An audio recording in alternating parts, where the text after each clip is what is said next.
My noodles are roused! Welcome to Sincast, presented by CinemaSins.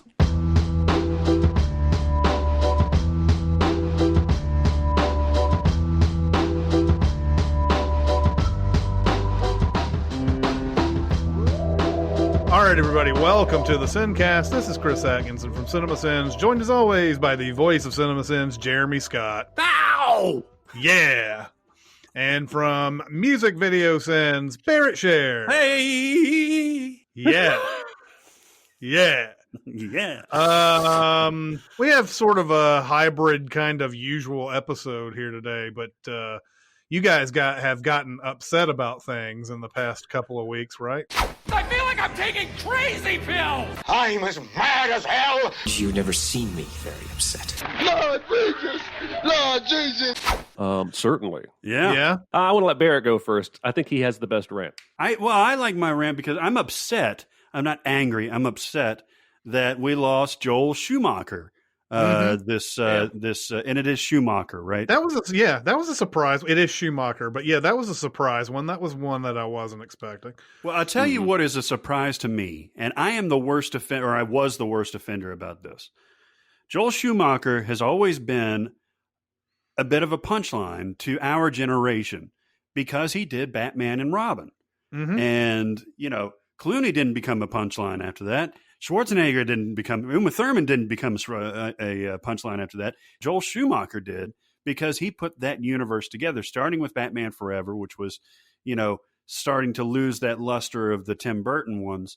And then he did Batman and Robin, which was atrocious. He actually even apologized for it later on, saying that, he had responsibility for it, but it was bad. The thing is with this guy, and we've talked about it here and there on this podcast, he's had such a crazy career full of genius stuff and really, really good stuff. And he deserves to be much more than a punchline for something like Batman and Robin. As bad as it is, everybody's got bad stuff. I've done a lot of bad stuff. But but this guy not only had a great career in directing, but he started off in costume design. He designed a few Woody Allen pictures in the early 70s, I believe. Then he was a writer. He wrote The Wiz. He wrote St. Elmo's Fire. The guy was prodigious. And when I was reading these eulogies, I was looking at this career and I was like, man, anyone would kill to have that career. And fuck Batman and Robin, man. Like this guy should be lauded for his accomplishments. I agree. I think Schumacher probably over the years unfairly shit on because of Batman and Robin. Yeah. I was never a tremendously big fan of his work. I saw The Lost Boys way too late for me to really enjoy it. Yeah, that's true. That's true. When you watch The Lost Boys for the first time in your 30s, it's not good at all. Flatliners is a boring movie. It's really, really, really, it's boring, man. Oh. It's a boring movie. It's got a great premise, but it's boring. Oh. The movie that I will always love Joel Schumacher for is Falling Down. Yep. Yeah. And I just recently saw Falling Down again, like a couple of weeks ago. That movie continues to be, it holds up even today. The movie's like 27 years old now. It is just it's a great movie, and he's got, I like The Time to Kill a lot, even though I find some of the things in there just distasteful that aren't they don't even need to do some of the things they do in that movie. Yeah. Mainly like that, the sexual assault of Sandra Bullock in that movie doesn't need to happen. I know that the primary racists of the film who are sent up for that first trial before Carl Lee Haley comes in and blows them away and everything. Those are going to be awful people, but they say some things that I just didn't need to hear that in a movie. Yeah, it's over the top for sure. But I like A Time to Kill a lot. There's a lot of like good stuff in that. But after Batman and Robin, he did 8mm. That movie's got yeah. I never saw Flawless, but I heard Philip Seymour Hoffman. Flawless is great. It is. Yeah, I heard Philip Seymour Hoffman's great in that movie. He did Phone Booth, which is great. That's a really fun movie. Yeah, really fun movie. I never saw Bad Company though. Veronica Guerin, never saw that. Phantom of the Opera is a lush and well done version. It depends on whether you like Phantom of the Opera. That's true. If you like the play, it is a faithful adaptation and done brilliantly. I actually love that movie. Yeah. I thought Gerard Butler and Emmy Rossum just nailed it. And even Minnie Driver was great in that. So that one is one of my favorites. My favorite of his is one of these that I don't know if you guys have seen that many times, is St. Elmo's Fire, which I've somehow seen a million times. This is the Brat Pack after Pretty in Pink and after 16 Candles and after Breakfast Club. This is them in their college age, getting their job age. After. It was during. No, I'm saying that it's the characters are past that. They're not in high school anymore. They're out in the real world, and they're using blow and fucking each other, and like everything's all crazy. But it's my favorite Brat Pack movie, even though that's heresy to say, over the Breakfast Club. Is this the one where one of them's a saxophone player? Yeah, yeah. Rob Lowe is a saxophone player. Yeah. I saw this movie once. That's all I remember about it. Somebody played the saxophone. He plays some soulful sax, and he's got like the Richard Marx hair and everything. But it's a really, really good movie. I always got St. Elmo's Fire and St. Elsewhere mixed up in my head. They were out at the same time, I think. They were. Did you ever see Tigerland with Colin Farrell? Never saw that. That's a good one. That's Joel Schumacher, and it's basically like the last training camp before Vietnam or something like that. I remember that coming out and had some pretty decent reviews for it. Yeah, I only saw it the one time, but I really liked it. So yeah, I agree with you, Barrett. I mean, even though like some of the movies that people immediately go to as far as his Lost Boys and Flatliners and stuff like that, I don't like those. There's still like 4 or 5 on this list that I would consider like, oh, these are really good. This is worth watching. This is, and we did unfairly lump him in with a lot of way worse directors, probably very because much of Batman and Robin. Yeah, Jerry Bruckheimer and like Michael Bay even, and because you equate that bombast and that over the topness to a director that doesn't have nuance. And I think he does have a lot of nuance, or he did have a lot of nuance. And I was upset about his passing earlier this week, as of this posting last week. And to be clear, Bruckheimer was never considered a director, I don't think, but I think you're talking about that aesthetic. Yeah.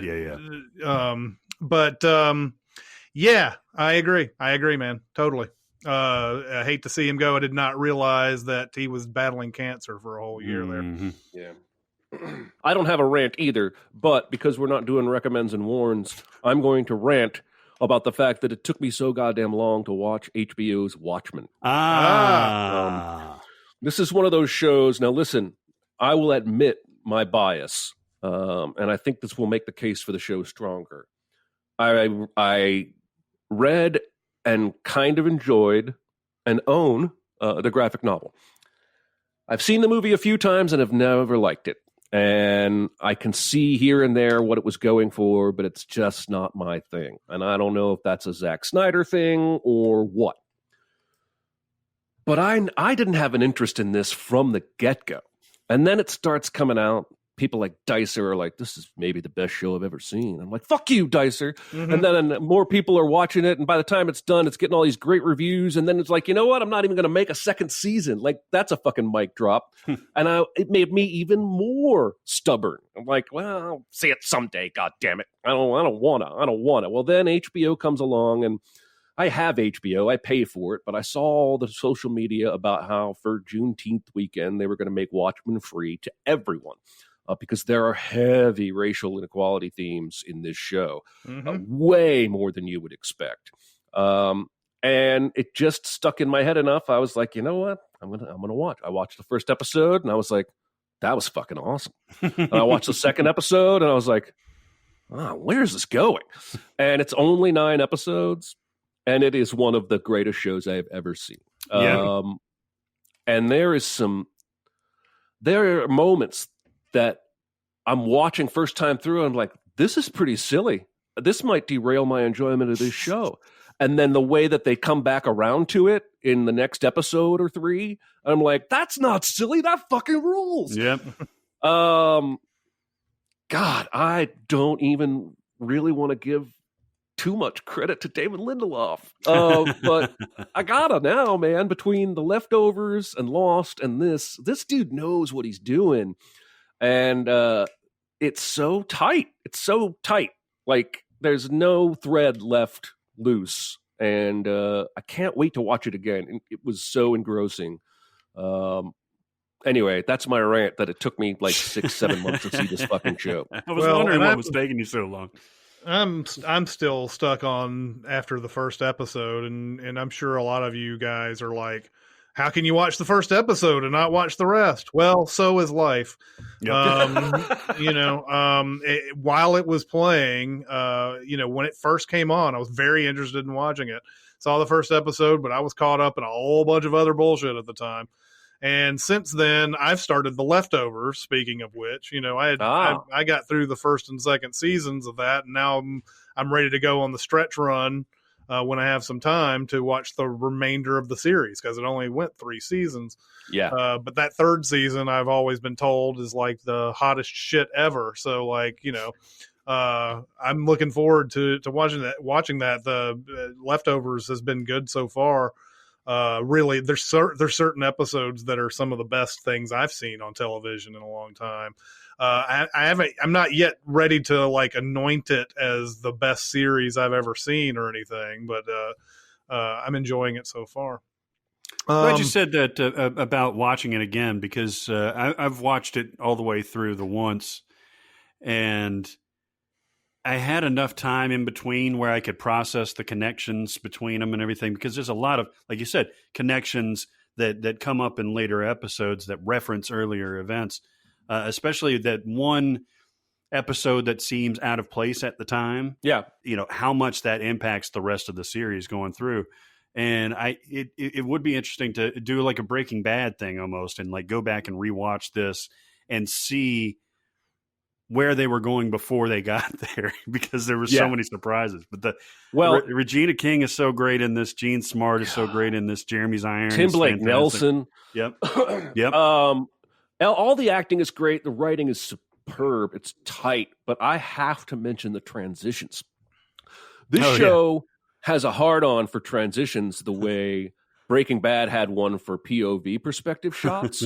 And they nail every single one of them. Like, every episode has at least 2 scene transitions that made me almost gasp, because so much thought and care was put into how we're going to go from this shot into the next shot. And most shows don't even bother with those kind of flourishes. It reminded me of Game Night, and how Game Night put the care behind the visuals that most comedies don't do. And this show was going to be great, even if it just did screen wipes like Star Wars, but they made these exquisite transitions.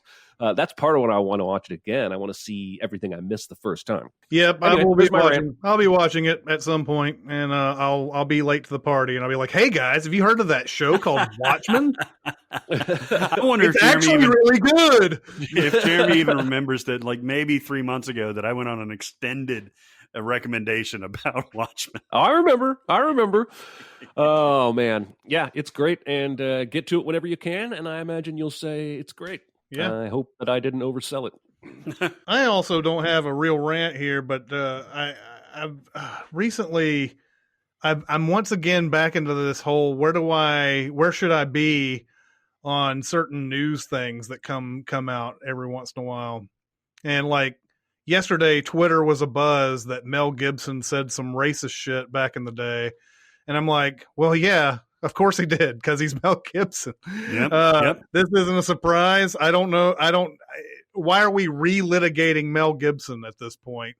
Is what I was sort of wondering during this whole Twitter thing. And Jimmy Kimmel has been called out on some shit he's done in the past that everybody knew about, right? Yeah, they're not even hiding this stuff. Now, look, I don't want to say what Mel Gibson did is awful, right? I don't want to sit here and say the stuff that I'm about to say about Jimmy Kimmel is the same, because it's not. We all know about Mel Gibson here.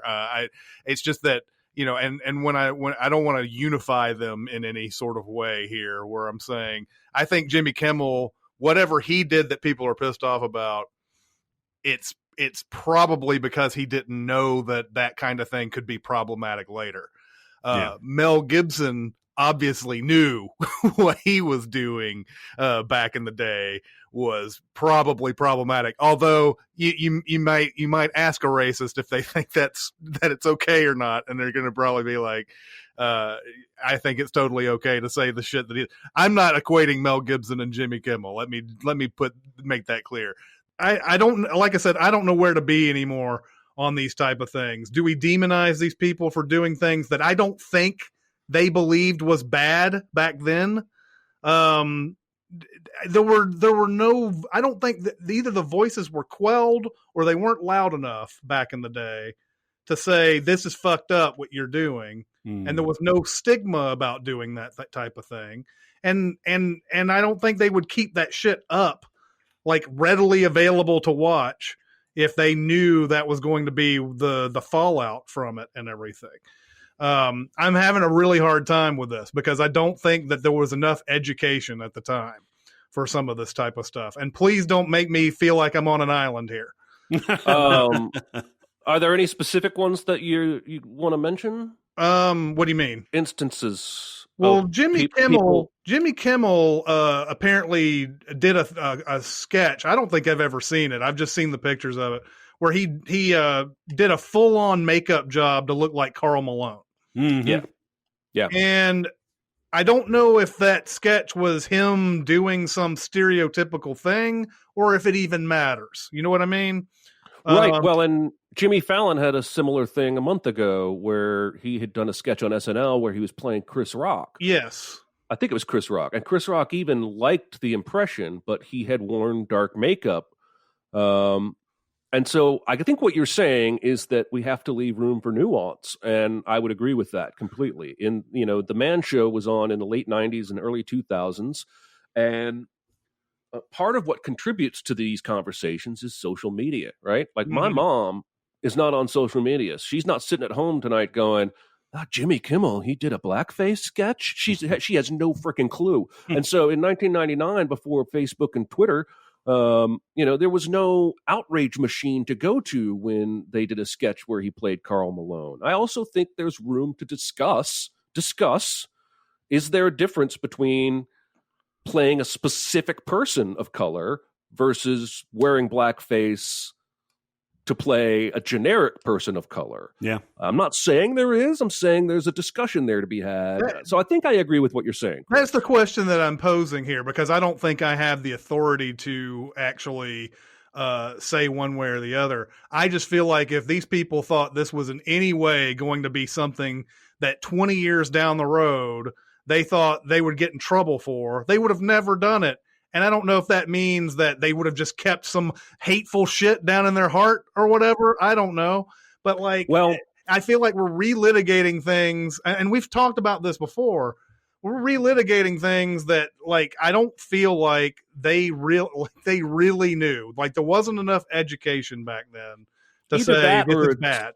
Or it's being intentionally misunderstood now. Like a few weeks ago, a bunch of very young people tried to cancel Robert Downey Jr. because they found out about Tropic Thunder. Mm-hmm. Even though if you have half a brain, that's the point of Tropic Thunder. Yep.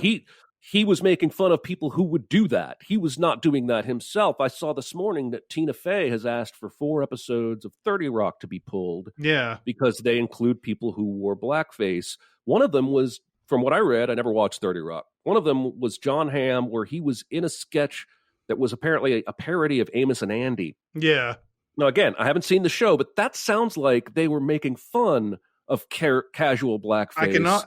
I don't remember the 30 Rock episodes in question, but I can almost guarantee you that there was some sort of statement involved there. Now, for some people, that's not going to be enough, even if Agreed. it's a statement.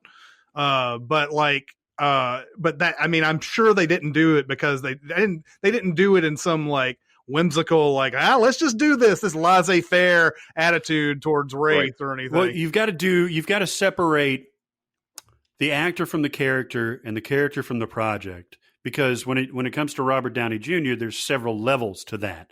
I mean, he even references in the movie, I'm the dude playing the dude playing the dude. You know, yeah. I just recently watched The Hangover, and I think I was talking to Chris about it. Bradley Cooper's character in that uses all kinds of foul, objectionable languages, homophobic slurs, stuff like that. Zach Galifianakis uses the R word without any sort of irony or anything like that. First of all, those are characters. Bradley Cooper's character is supposed to be an asshole, so he's just taking it up a notch. He's also being directed to do that. So it's a question of what do we attribute to the character, to the actor agreeing to say these things, or to the direction or to the writing, that kind of thing. So that's where it gets even into, The Man Show was all about no PC and that kind of thing. We're going to act like little boys and that guy, we got titties and jumping and stuff like that. Yeah, girls on trampolines. Girls on trampolines. What I have seen that sketch many times, the Karl Malone sketch. What he's doing is Karl Malone. Karl Malone talks like this. He talks a lot like Shaquille O'Neal. He's got this monotone voice, and that's what he's impersonating. The purpose of the sketch was to imitate Karl Malone's dialect and personality. Doesn't excuse He did it on radio before he ever did it on TV. Before he became a TV personality, he used to do a Karl Malone impersonation on his radio show. So again, I think all you're asking for is a discussion and room for nuance, because I also think, and all of us would probably agree with this, that we have to leave room for us as a society to grow and mature and learn that maybe it wasn't okay. And where do we draw this line is something I think we all have to figure out together. And like you said, Chris, we're not the authorities, but it certainly seems like we may. I don't even want to finish that statement. It certainly seems like there are at least a couple of instances that feel like maybe we've gone a little too far overboard. And like, I don't think Jimmy Kimmel was a racist. No, we're just trying. We're searching here, and I know what you're trying to say here. So I don't think anybody should misconstrue this as anything other than we're searching. The thing about the Mel Gibson thing that just struck me was that if this stuff had come out during the time that he got arrested and he said all that stuff back in the day, and he had the answering machine messages that had that awful shit on it and all that, if that had come out then in this revelation later wouldn't make any difference today. If somebody had just brought it up, if Winona Ryder had just said something like, "Did you know he said that?" Yeah, we heard about that back in the day when we were pissing on Mel Gibson for all the things that he said and everything. The fact that there is a timing issue here, like if that had come out during that time, then our quote unquote forgiveness of him. I don't know how many people have really forgiven him, but that his grace period or whatever would have already been over for that and everything. And whatever you decide on whether you should forgive Mel Gibson or not, I think enough has been said that he probably shouldn't be. But like, it's just weird, the timing of it. We've already gone over all of this stuff before. Now, were you okay with Mel Gibson up until this point?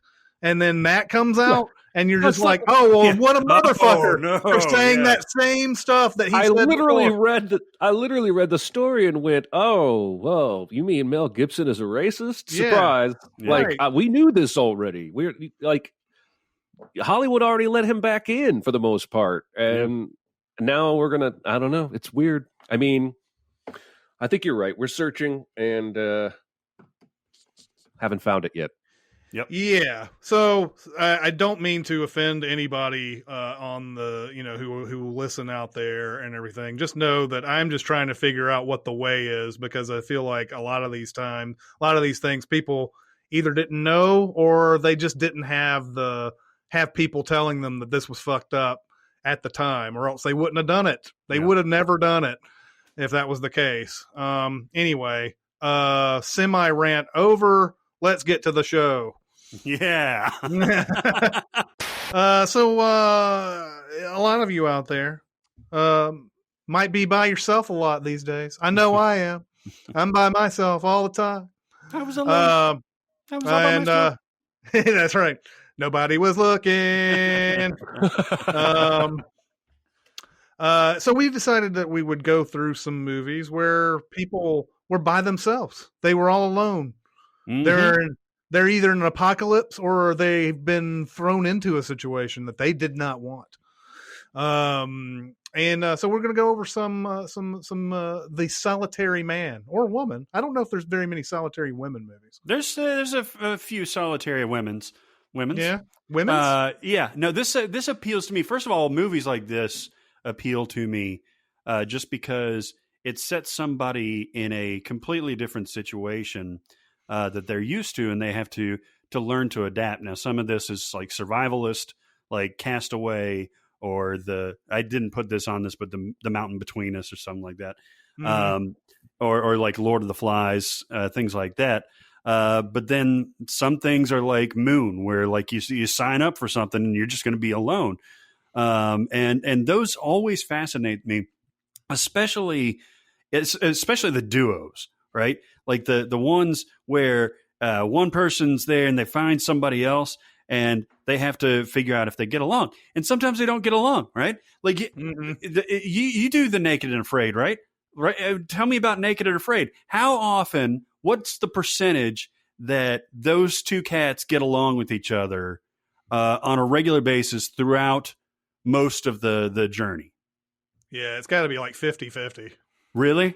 So half of the time they're working together, they're doing okay, and then half of the time they get into constant arguments and stuff like that.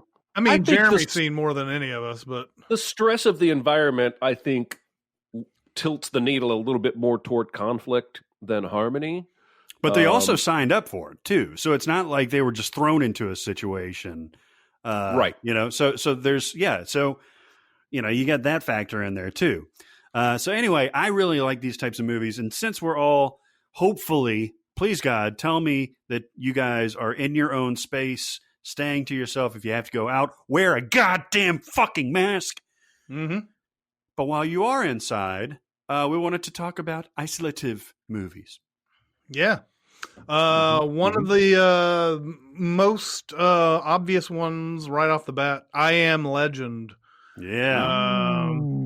And this movie's been made a few times, but most famously with the Will Smith that came out about 10, 11 years ago, somewhere around I just caught a little bit of the Vincent Price version. Yeah, Last Man on Earth. Last Man on Earth. I've seen the Charlton Heston version. I have not seen that one. Is that one any good? Yeah, but it's not an isolation movie because he meets a bunch of people and like they're not like monsters. They're like vampire motorcycle gang people. Aren't they stand-ins for hippies though? Like... No, I know this. They're stand-in for hippies, right? I think so. Yeah. Vampire motorcycle. Of course they are. And it's good. It's just it's apparently pretty different from the book, even though that one's called Omega Man, I think. Yeah. I love the Will Smith one. I think the alternate ending on the DVD would have been better as the original ending. That doesn't kill anything for me, though. What was the alternate ending again? Okay, so the original ending is they get to the Peace Palace. They I'm trying to remember. Shangri-La, right? Okay, so he puts them in the iron oven thing so that they can survive the blast. It's like a kiln or something. I don't know what it is. No, it's an escape route. They get out, right? Fuck, man. Because he blows himself up, And I mean, they're gone regardless. You're in the right area. He puts them in a little vault thing, whether they escape or whether they just survive the blast. Okay, instead of blowing himself up and the hemocytes with a grenade, he discovers that the hemocytes actually came for the female he captured earlier in the movie. He relieves her of the cure and returns her to them, and they go away, and he survives. So I'm wrong. I prefer the original ending, not the alternate ending. I prefer the version where he dies. Oh, the alternate ending, he lives? Yes. Wow. He gives back the girlfriend, because the main vampire monster guy, he's mad because Will stole his girl. Uh-huh. He uses that trap thing and steals her. So he gives her back, and they're all like, okay, and they leave. See, that's dumb.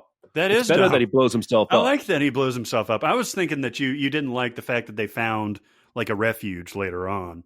I mean, I could take or leave that. Yeah. I would rather it be ambiguous. But the first hour and a half is, I mean, you have to have somebody who's like charming as hell to carry this movie. But this was also one of the first movies where Will didn't do much comedy. Mhm. And there's some PTSD at work here, man, where he's talking to mannequins in the video store. And the way that he quotes Shrek when he finally does meet that woman and the kid is watching it, that like he's been through some shit and he does a really, really good job. I think it's one of his best performances. Yeah. It's also hilariously a fictional Batman v Superman poster or banner in Times Square in this movie, well before they had greenlit or decided to make that movie. Yep.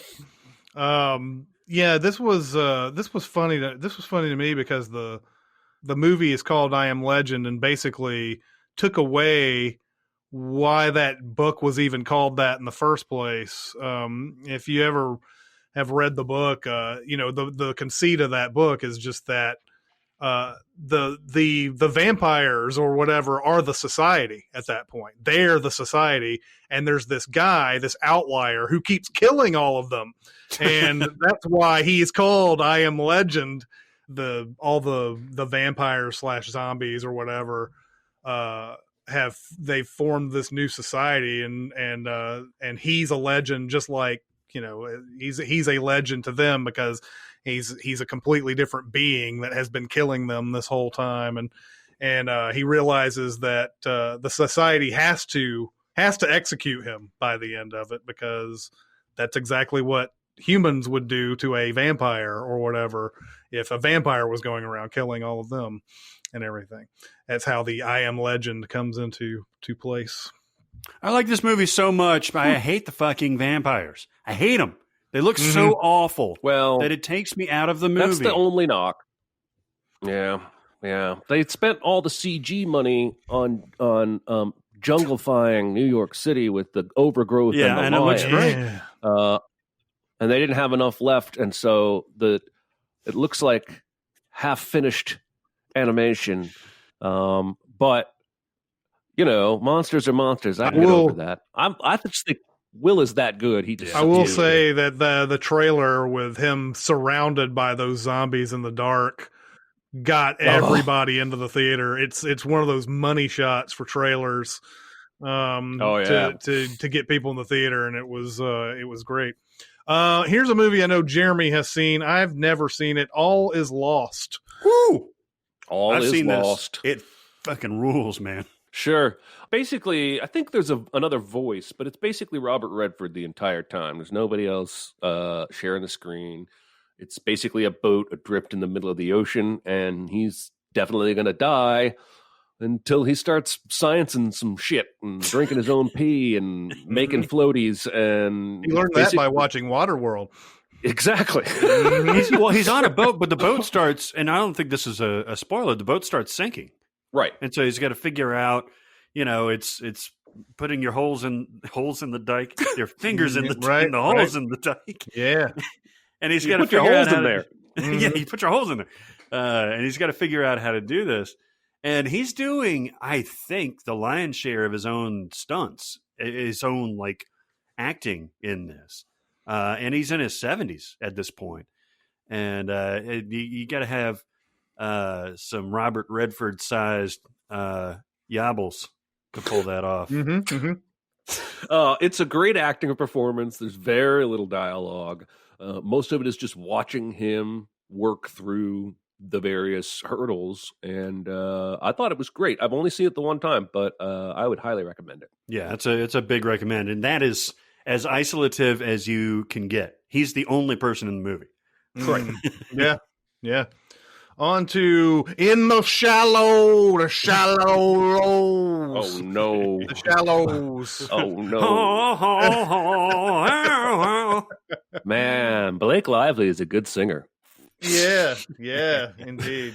I don't know what movie we're talking about. You've all seen this, right? The Blake Lively where with the shark and stuff. Oh, Yeah, we send it. In fact, was it you and me, Barrett, on this one? Yeah, it was you and me. I really, really like this movie. I wrote No. on it. Maybe You all of wrote us on wrote on it. I definitely wrote on it. There's no way I would have seen this movie otherwise. Was it? And Then it was you two, and I'm forgetting that I didn't write on it. I don't know. I don't think it would have But- been all three of us. That would have been stupid. Let's waste everybody's time.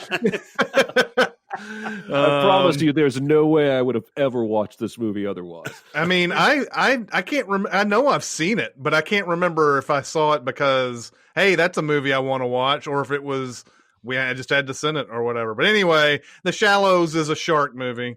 It's Blake Lively on a rock, and some of the most unfortunate timing with ambient noise when she's shouting to people on the beach. Oh yeah. yeah.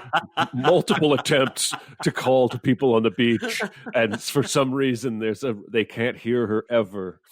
Well, there's Right. one guy that hears her because he starts coming out, and she's like, "No, don't come out." And he's like, "It's cool, I got you, shark." Yeah. And he like deep blue sees him.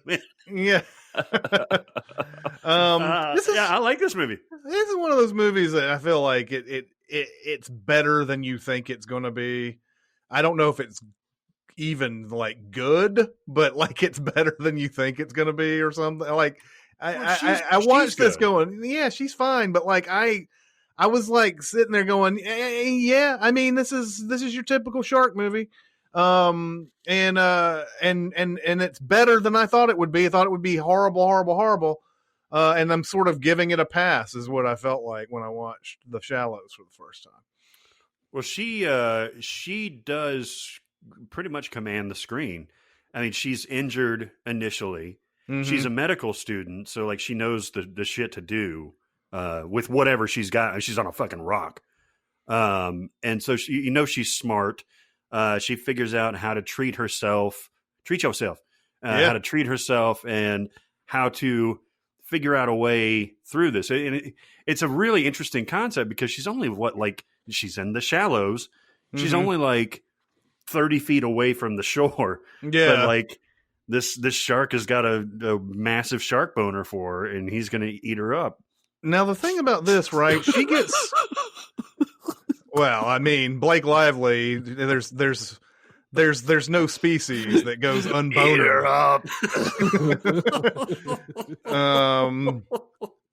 I mean, that's just the way it is. But this one, she's taken to this place, right? And then she decides by herself to be navigating these waters. She's surfing these waters. She's surfing. She is going to the beach where it's special to her and her mom, who just recently passed away from cancer. And so she found the secret beach that her mom always talked about. That's the other thing, is that it's this great surfing beach that no one knows about except the 52 people that stroll along the beach the whole time. Right. And these two other dudes who show up and get eaten. I mean, it's better than I thought it was. It's pretty good. It's going to always sort of now that I've seen 47 Meters Down is going to blend with that movie. Although those movies are different. That one's more of an underwater thing in a cage all the way through. But the happenstance by where they get to this point, I'm always going to be like, okay, so wait, did Blake Lively meet the dude and the dude wanted to go through? You're like, no, that's 47 meters down. That's 47 meters down. No, it's Man 4. 47 Meters Down, by the way, also surprisingly decent movie. Yeah, also a movie that is better than you would think it would be, Yeah, but yeah. not great. Pretty girls tracked by sharks. Right. The next on the list is a movie that is you may not have heard of it still. It's Barrett and I interviewed the director for this, Vivarium. Vivarium. It came out in what, April? Is that when it came out? Yeah. I'm guessing it's still on like VOD and stuff like that. It is. Yeah, this is an unusual film. Actually, all three of us have seen the movie. Yeah. But it's about a couple, Jesse Eisenberg and Imogen Poots are a couple who want to buy a house, and they go to this real estate agent who's really bizarre. He's an odd duck. Yeah. And he leads them into this new neighborhood that looks like one of these prefab type of things where they're like, it's like the Truman Show or something. Like they have all these houses that are the same and everything, and they takes them deep into this like neighborhood, shows them the house, and then he mysteriously disappears. Dun dun dun. And then Jesse Eisenberg and Imogen Poots are like, well, that's enough house watching for the day or house hunting for the day. Let's go home. But they can't find their way out. It's dun, an infinite madness that they're in. Yep. It's an unusual flick. This movie is fucking weird. Yeah, it is. This is probably what hits home most for our current times right now, is that they have nowhere to go. They're literally just two people for the time being, two people in a house with no escape whatsoever. It doesn't matter what they do and that kind of thing. So it's interesting. We've been watching some movies in advance recently. One like this, a shelter in place type of thing. One about like an infectious quarantine type of thing. One about some singularity or something like that. Oh, one about Juneteenth, right before Juneteenth came out. Mm-hmm. So we've been having very relevant things coming out recently. Yeah, this movie, I would recommend this movie just for the sheer creativity of it. It's debatable how many of you would like it or love it, but like it's worth watching. I agree with that. That's the best way to say that. Mm-hmm. I think that's a really good way to say that, because it's fucking weird. Yeah, but I'm glad I watched it. I don't know that I would say I liked it. So there you go. Yeah, like it's one thing to be like a bad movie and you're just like, oh, this is just atrocious or whatever. I can't even call this movie bad. It's just an interesting movie to watch, and like you're either gonna love it or you're gonna be like, I hated it, but man, my attention was kept wrapped all the way through it. So what does that say about me? Then we have Gravity. George Clooney died.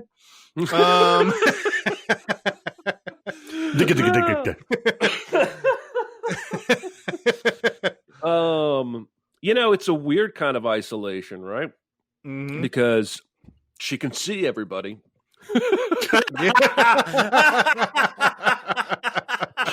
But she sure is alone. Hey, you guys! I'm up here!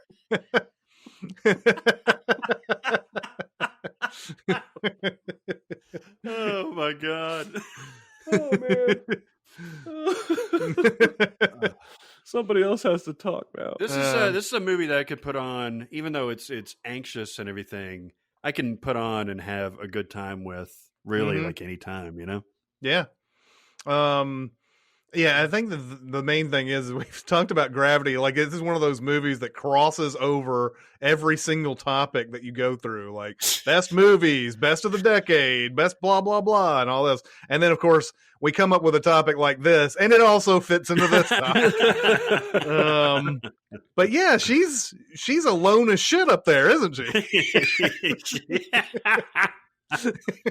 She's super alone. Indeed. She's super alone. She has to, much like we talked about with Mark Watney and Robert Redford and all his law, she has to figure out the problem. She has to understand where she's at and, like, okay, I need to sit down and I need to think. I need to get to this. I need to tackle the problem one by one. I can't worry about this and that because I need to do this first, and so on. And so, yeah. Not to impugn her character or anything relative to Mark Watney or anything, but it seems like she accidentally is a few things. Well, yeah, she's not an astronaut. Like she's not, and she's not using her skills necessarily like Mark using botany skills or Redford using whatever skills, so maritime skills or anything like that.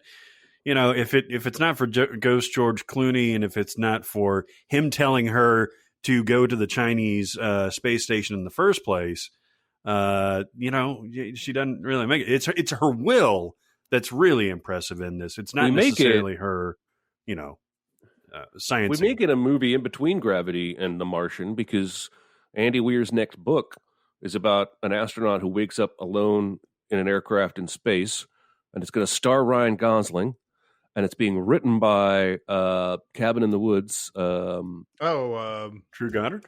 Drew Goddard, and it's directed by Lord Miller. Yeah, that was that announcement that they made 2 or 3 weeks ago or so. Yep. Although Drew Goddard only just came on like a couple of days ago.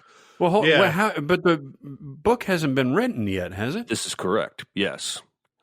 Oh, so they're going to do like a 2001 type of thing where they release the book and the movie at the same time? No, my guess is the book is done in the sense that there's an advanced reader copy or a draft that Drew Goddard can then, and of course Drew Goddard wrote the Martian screenplay, so he's used to working for I'm down with every part of that announcement. Yeah, man. Yeah, man. It sounds awesome. I mean, yeah, it sounds great. Then we have, of course, Castaway. This is a movie that you probably thought of immediately when this topic came up.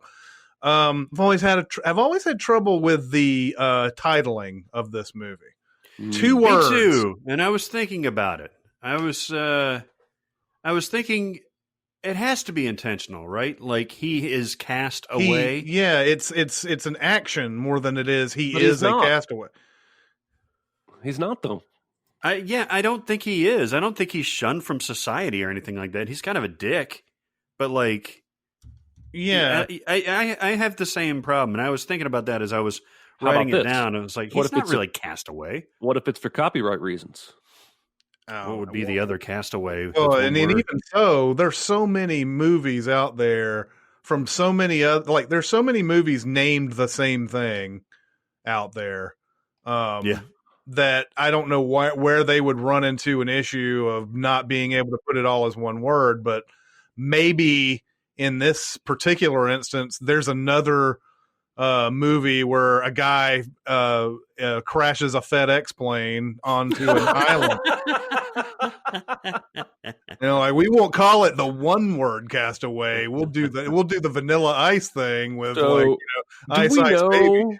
Do we know for a fact like how the FedEx thing went down? Is this product placement, or is it like some kind of weird collaboration? Because it's so FedEx-y in the first 30 minutes, you feel like some money changed hands somewhere, right? FedEx is definitely a major like product placement, like very much involved in this. Even though the plane goes down and their dude gets stranded for like 5 years on an island, that's ballsy. And he still delivers the package. That's true. Yeah, right.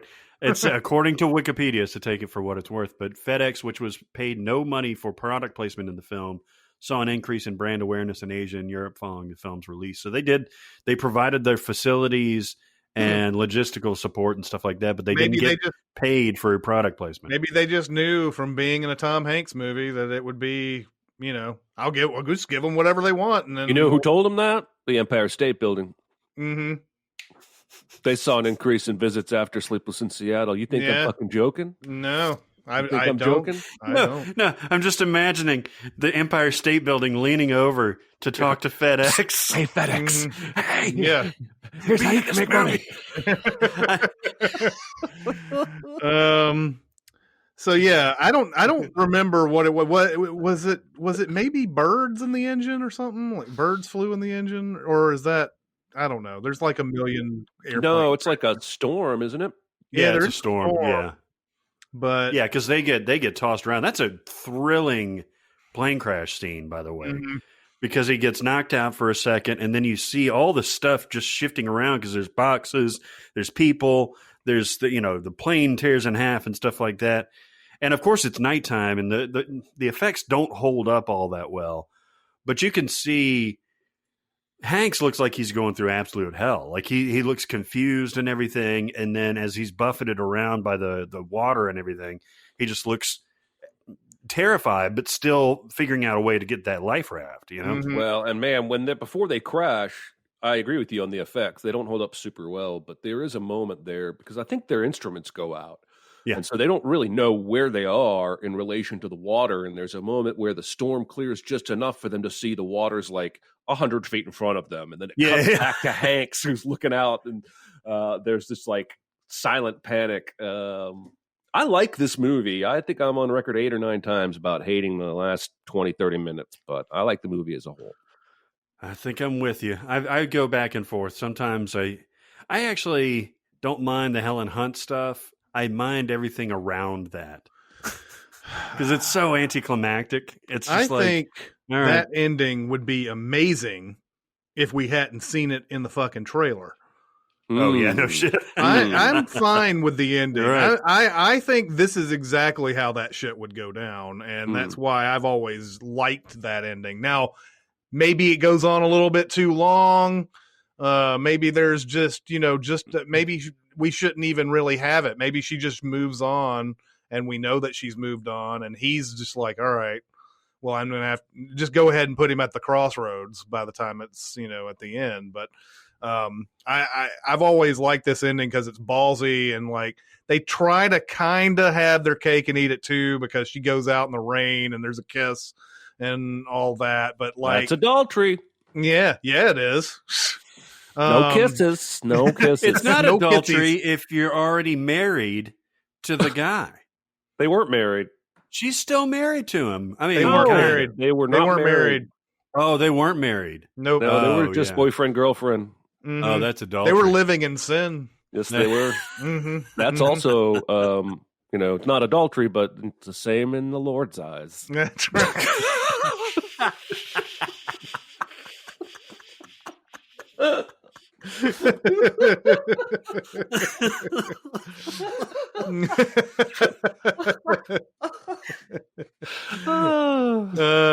On to Moon. The Sam Rockwell is Alone movie. You're not Mhm. going in any kind of alphabetical order at all, Nope. are you? Okay. Nope. It's I'm fucking going in the bullshit. order that basically came I'm to going me. on the order that Barrett vomited on the email. Now, And we're if not this covering was, everything, by the way. if this was alphabetical, there's a chance that I might have gone around on a different, order or whatever. Because there's really, I don't know. Just it would I don't know. It would I like the fact that this is not in any particular order this time. Yeah. But even though I haven't seen Moon in forever, and I love that movie. But Sam Rockwell is on the moon, and he's like, I think it was mining. Is he mining something? Yep. And he goes about this every day, this routine, and then there is a point where he is informed of another vehicle that has crashed somewhere, and he finds out that he's not alone. I mean, is this a movie we can just go ahead and spoil, or do we still want to? It happens in the first. It? Well, I think you can spoil what you're talking about. What happens in the first 20 minutes? Okay, yeah, it's another him. Yeah, it's another Sam Rockwell, and he's about to find out.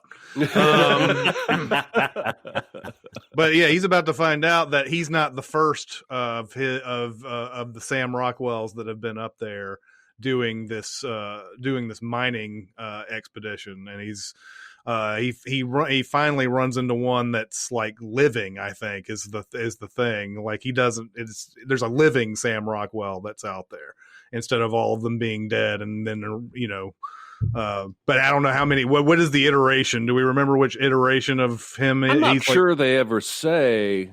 I do know there's a shot down a long hallway at one point that suggests, potentially hundreds. Mhm. But I'm not sure they ever say. It's just that it's been going on for a while. Because he calls his wife and talks to his wife and yada yada, but then later on he gets outside his own zone. And I think that's the other thing too, is I think there are multiple hymns in multiple zones on the moon at once. I don't know. Now we've just completely spoiled the whole fucking thing. Yeah. But that's okay, because I think the movie is really enjoyable. I've seen it 3 times, and it's just as much fun, even when you've seen it or know what's coming, because Rockwell gives 2 excellent performances. And excuse me, I'm dry choking, but it's just how much I love this movie. No. Yeah, Kevin Spacey, he's doing his Hal, his funnier Hal version, doing a funny Hal, and he's in the movie. If that's something you wanted to avoid, playing Gertie. But it is one of the most original sci-fi movies I think I've maybe ever seen, and it's a reason that he has a career directing, because this is so good. Weirdly enough, the clones were created by Nikola Tesla. Yeah, that's true. Who was played by David Bowie. Yeah, the father of Duncan Jones. That's right. Nailed it. We knew we would be able to tie it in somehow. It's a loose tie, but we've tied it. Yeah, Moon's great. If you haven't seen Moon, go and watch that motherfucker. All right, everybody, it is time to talk about Mubi once again. Mubi! And man, there's a movie on there that I remember coming out back in the day, but I never got a chance to see it. I had totally forgotten about it. Barrett, I know you saw this movie, Sex and Lucia. Yeah. So 2002 came out in the U.S., and it seems like a Pedro Almodovar. I think it is Almodovar, but I often say Almodovar just to be very quick about it. It seems like that, but for a couple of reasons. First of all, just the color palette, the way it's shot, the fact that the lead actress Paz Vega looks a lot like Penelope Cruz, who he works with a lot. But this is not him. This is Julio Medem, which is very, very interesting because he has a very specific, not only directorial style, but also a storytelling style. And so like what you think of when you see this movie and see the trailer and that kind of thing is it's all about the fucking, and it's the fucking. And there is fucking in this movie. There is. It's not all fucking. And in fact, like 98% of it will arouse your noodle. Mm-hmm. Yeah. Will arouse your brain. For sure. My noodle.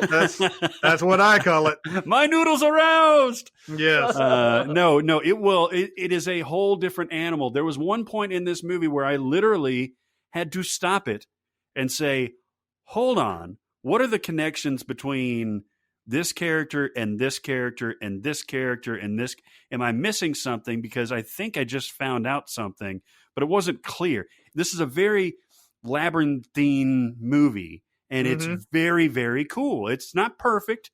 The sex is actually almost as campy sometimes as Showgirls, but well, maybe not that bad. But this has a lot more meat on the bone than just the fucking. Yeah, for sure. A very interesting movie. I really, really liked it. They have a sort of a double feature type of thing going on right now too, and I've seen one part of that. They have in 1983 a movie called Wild Style came out, and it was and it covers sort of the burgeoning rap scene and of the Bronx back in the day. And you have like people like Grandmaster Flash and others showing up in this movie and everything. It's mainly focuses on this one graffiti artist guy. That's another art that they sort of explore in this movie is graffiti and how, what the proper graffiti is you got to go in, you got to sneak into a place, you got to sneak into a train yard, you got to put, you got to do your trademark thing, and the guy in this movie, his character's name is Zorro with one R. So like his big thing is going around, like, getting into these old train yards and putting his mark on these trains that will eventually be on tracks and we'll be able to see going across his apartment building and everything like that. And then another art form that's slightly covered in this is breakdancing. You see a lot of breakdancing in this too, but like it's a really interesting type of movie. There's not much plot to it at all. Like the main plot, quote unquote, is that this guy Zorro is and the graffiti movement is getting some attention from like news outlets and stuff. And there's this one reporter who's coming there to like cover them and everything. And there's this debate as to whether you can really do graffiti for lots and lots of money and be famous for it. And does it even count as graffiti anymore if you can just do art like out in public that everybody sanctions? Whereas, in this, there's a big speech in there where this guy's like, you want to go in and, you gotta feel like, something's on the line when you do this type of thing. You get, to do real graffiti, to do your real art. It's to be doing it as an outlaw. It's not to be doing it when everybody says it's okay to do it and everything. Is this a documentary? It's not a documentary at all. Oh, okay. And it kind of has the feel of one in some ways, but it's not. And in a way, I'll tell you how it really feels like it's a documentary is that it really does just transport you to this time in the early 80s before rap had really become what that, had become popular among everybody and everything. It took it another good, probably 10 years, maybe longer, for it to become mainstream and everything. And that early rap, you'll recognize it because this is what people who don't know anything about rap end up trying to emulate a lot of times. We see an early battle on in this movie. Nice. It's not like a battle where they're like saying the most worst and filthy things to each other or anything. It's just more about like, uplifting yourself more than anything. Like they're saying their name many times in the thing, and like all the ladies come down to meet me, and all the everybody feels my power and all that stuff. It's not really about you're a bunch of bag of dicks or something like that. That's what Jeremy does every pre-roll. Exactly. Every podcast. Right. But Wild Style is very interesting. There's another movie that came out of London in 1980 called Babylon, which I have not seen yet, which covers some of the same ground. So interesting time capsules going on there. A great double feature there. Nice.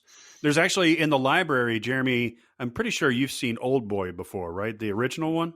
Yep, and I've also seen, isn't Animal Crackers still on there? The Marx Brothers? The Marx Brothers one, yeah. That's a classic. I've seen that a couple times. I never got super into the Marx Brothers, probably not as much as I should have, but that movie I've seen a few times, and it's really funny. Yeah, and all this is in the main lineup that they have, 30 movies at a time.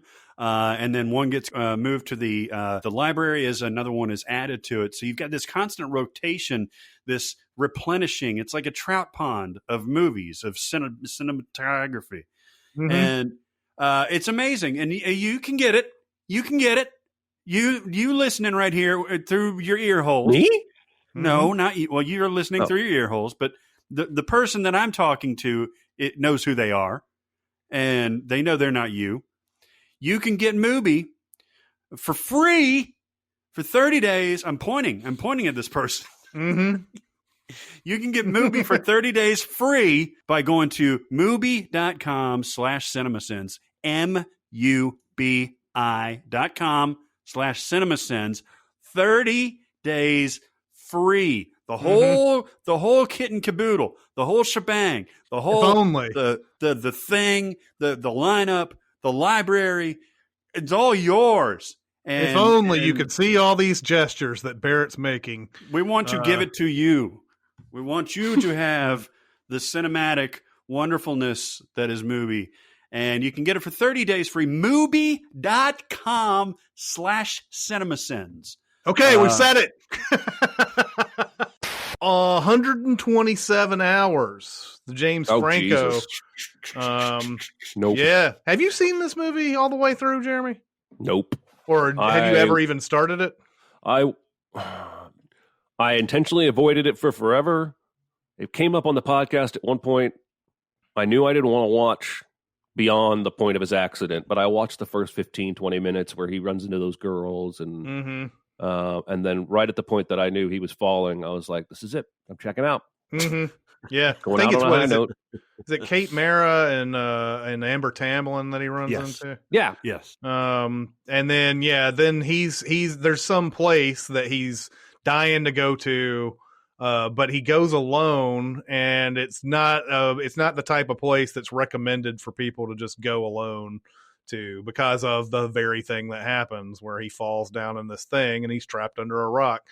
The rest of the movie is him sort of just like talking to himself and like remembering things in the past, and it's one of those where like a bunch of flashbacks, and then I think he's hoping he's going to get rescued, but he realizes that that's not going to happen. And of course, this is not everybody knows what this movie's about. He has to cut his own arm off to get out. And then the question is, can you tolerate it when it gets to that point? Because I can't even get close. He doesn't have a machete either. He has to do it with like, I don't know, a toothbrush. And like, May as well be. Yeah. And it's one of those type of things where like, it's not only that, he's got to cut through his bone. He's got to cut through it with something that's like not going to make this quick. Yeah, it's a pocket knife. Yeah. He's good in this. Mhm. Is James Franco, he's a good actor, right? Kind of Depends. hard to. I don't know if I've ever gone into a James Franco movie and came out of it going, God damn, that guy is fucking amazing. Yeah. I've seen some comedies where I'm like, he's funny. Yeah. But like, I haven't ever seen a movie where I'm just like, that motherfucker is the next James Dean, like he's always been compared to. He doesn't seem to have a fastball, I don't think. I mean, Pineapple Express is excellent, but the movie itself is excellent. And he's playing a stoner drug dealer in it. And, even in Disaster Artist, he's fantastic, but he's playing a very specific type It's of dude. It's an imitation. It's it's something that there's about 100 other people out there can do a Tommy Wiseau. So, I mean, this may be his best acting performance. Yeah, I've never been drawn into one of his performances. Like like I said, he's good in this. He's perfectly serviceable. He's got a couple of comedies that I like him in, like Pineapple Express, The Interview. I think he's pretty funny in. And he's always been like okay, but like I've never seen him. It's either because he's never been in a movie that could do that, or it's more likely is just the fact that he just it doesn't have the capability of being that kind of actor. The caveat here that I should say is it's Spring Breakers. Spring Breakers is a whole different animal. Well, yeah, but You even went that different. movie, that's a comedy. That's a comedy for him. And he's also, I mean, it's a fictional version, but he's playing a real person in like there's a real person in Florida that character is based on, that he was able to research by watching and listening to clips of. And so I'm trying to think if I knew that or not. I don't think I did. Built there's that an actual around alien or whatever. His name is not Alien. Like they fictionalized this guy, but it's based on it's very, very well known from what I understand. He might have even consulted with them. He's like, he goes into the real guy and he's like, check out my shit. Yeah. Look at all my I'm telling shit. you, man, it could be as much an imitation as the Tommy Wiseau stuff.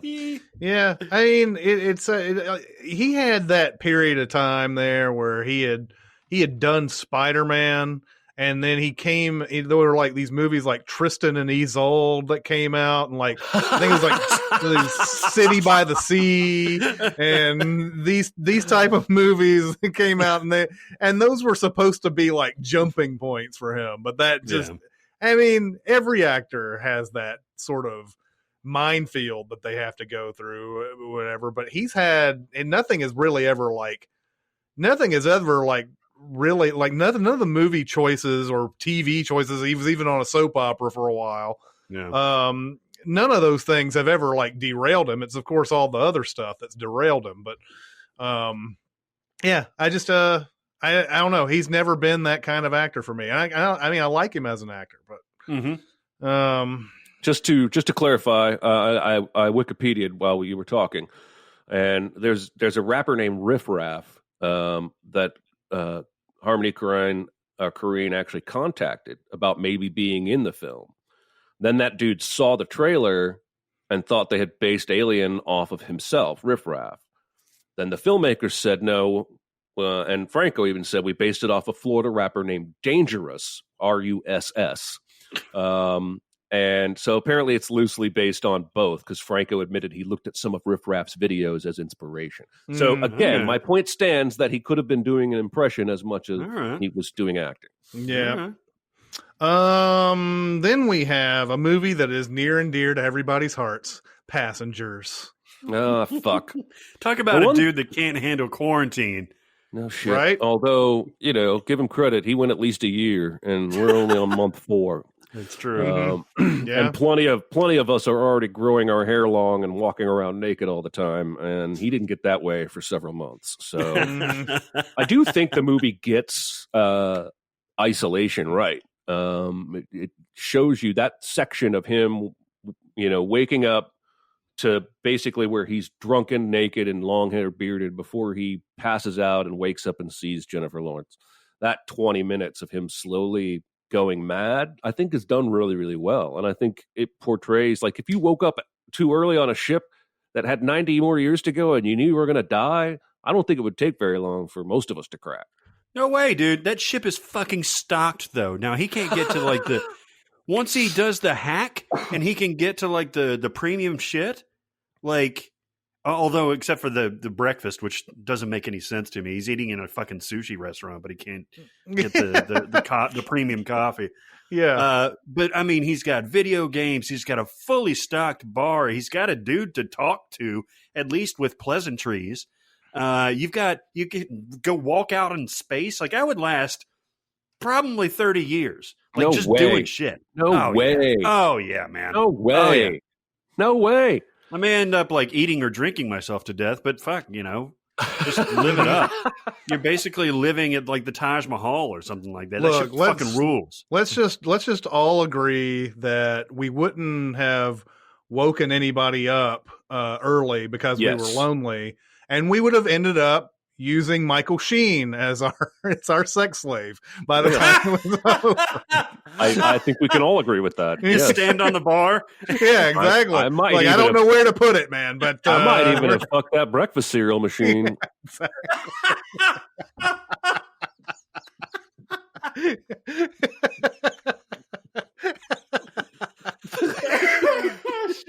It falls in line with when they say that you're not good enough, that you want to fuck it more. You know what's what else is class passengers.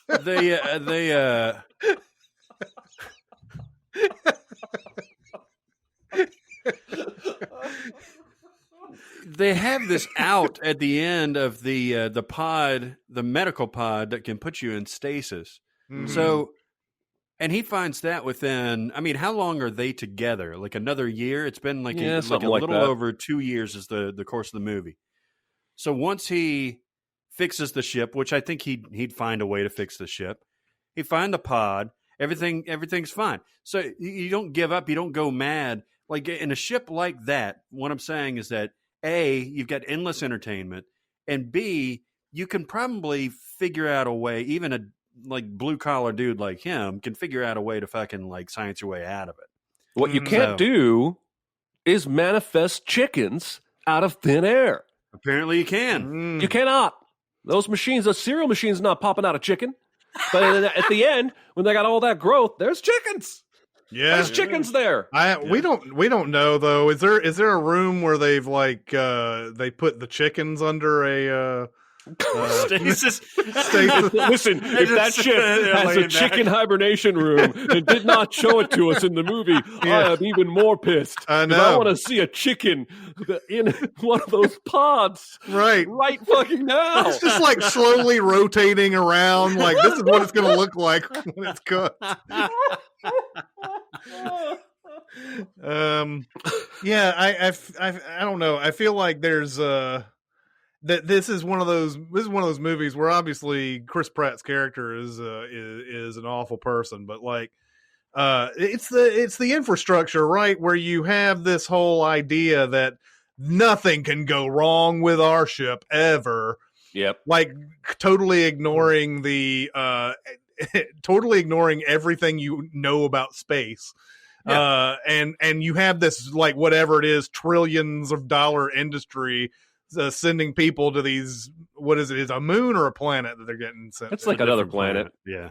And like they're you know, it's one of those things where like, what if something does go wrong? Fuck that. We're never wrong. Yeah, never it's anything like wrong. It's like the Snowpiercer thing, right? It's like well, the response is always stop.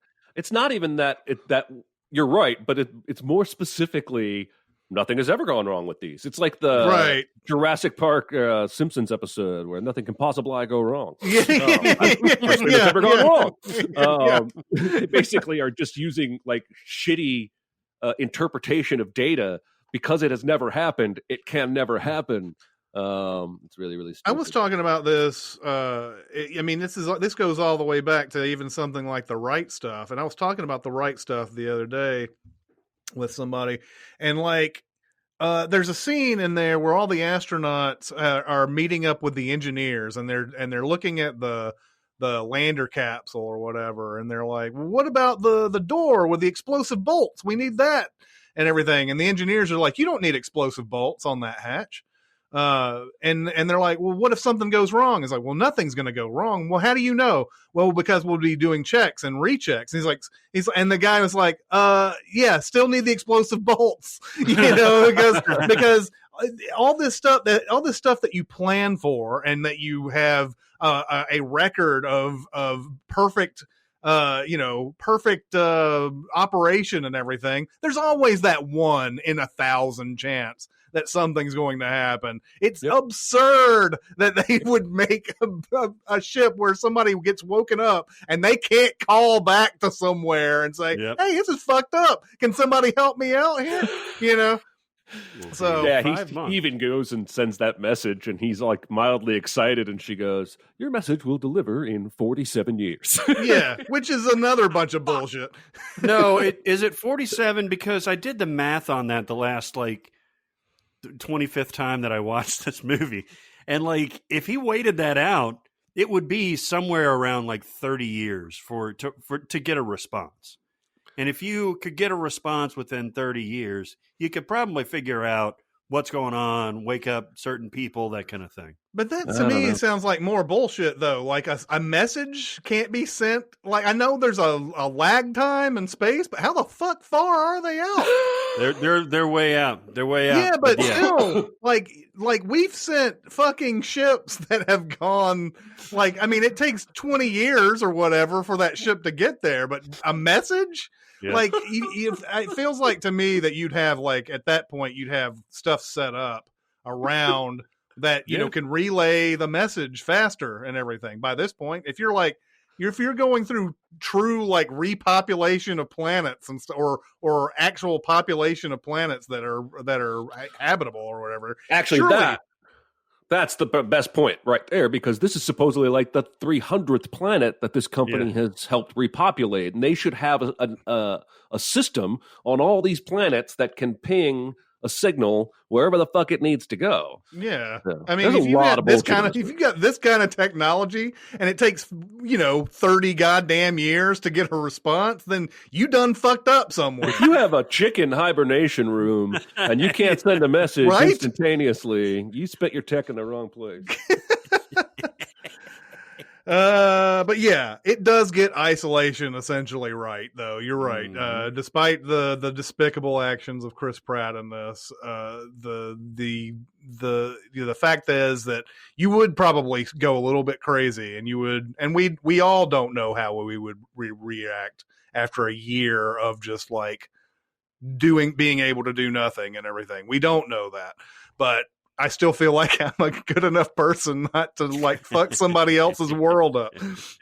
The next one on here is Life of Pi. Another one of those weird, like out of nowhere, Ang Lee like did this type movies. You wouldn't expect him to be the guy behind this movie, but yeah, this is so you have it's a family trying to go to another country, I think, and then they get there's a storm, and the one kid has to like get on a raft, and he spends a lot of this time on this like little boat with a tiger. Yeah. Mm-hmm. Yep, with a tiger. That's not isolation, by the way. Tiger. That's right. You have a lot of dialogue with tigers. Yeah.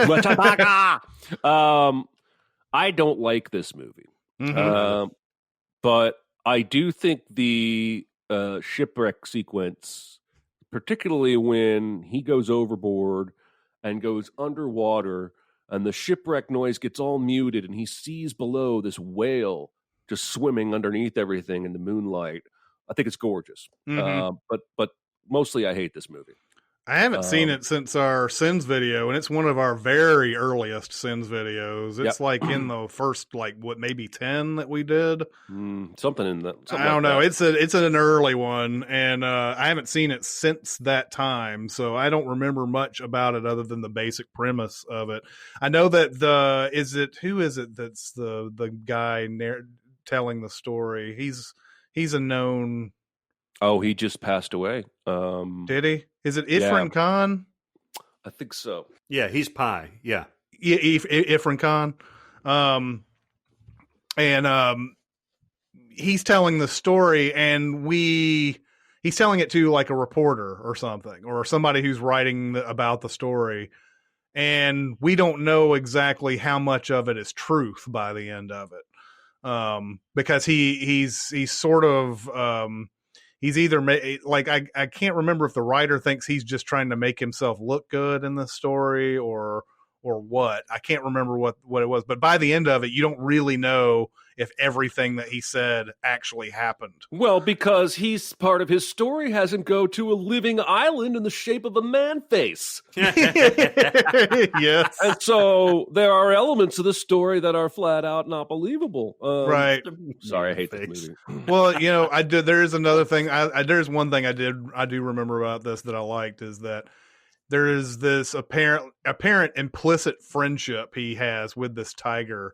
Mm-hmm. as they go along, because he's feeding him and all that, and the tiger seems to be like down with being a friend and everything. And then by the end of it, when they get on that island or whatever, he's like expecting the tiger to stay with him and everything, but the tiger moves on because the tiger doesn't look at you as a friend. The tiger don't give a fuck. That's right. That's a great line in Life of Pi, by the way. Yeah. So he's talking to the reporter. He's like, "Lion don't give a fuck." Hey, Jeremy, didn't you do a Conversations with Myself with you on the toilet talking about this movie? Thanks for reminding me. There was one where you were on the toilet and one of you was in the bathtub. Yeah. And then at the very end, another one of you sticks their head in and says, "Richard Baca."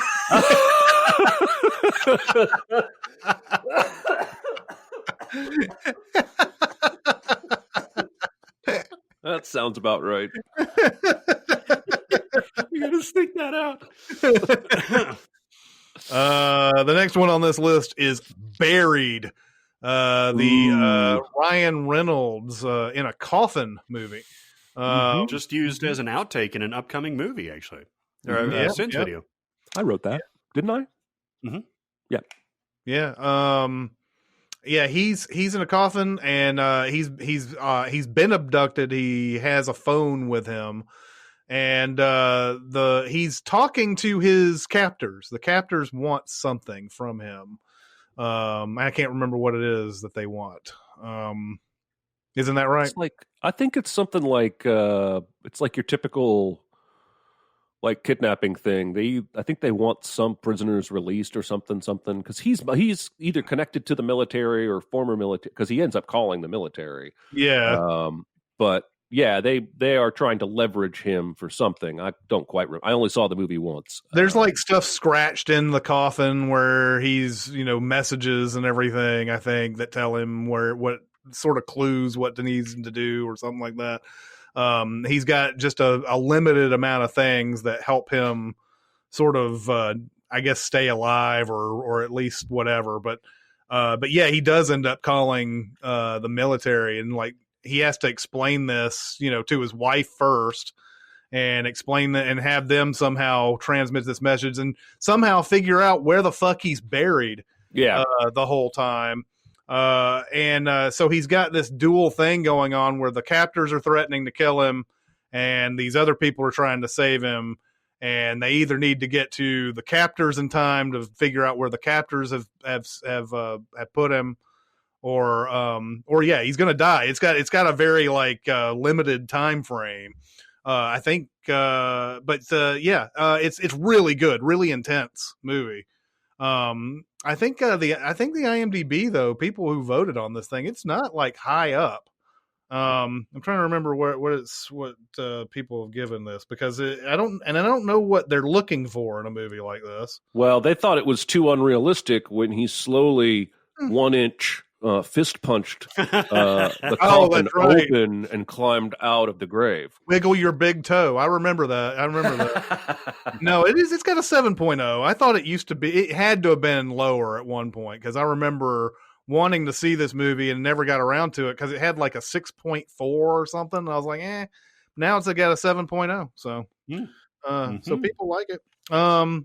This would be a good double feature with the Shallows. You'd have Ryan Reynolds and Blake Lively. Nice. And then you'd watch Green Lantern afterwards. It'd be awesome.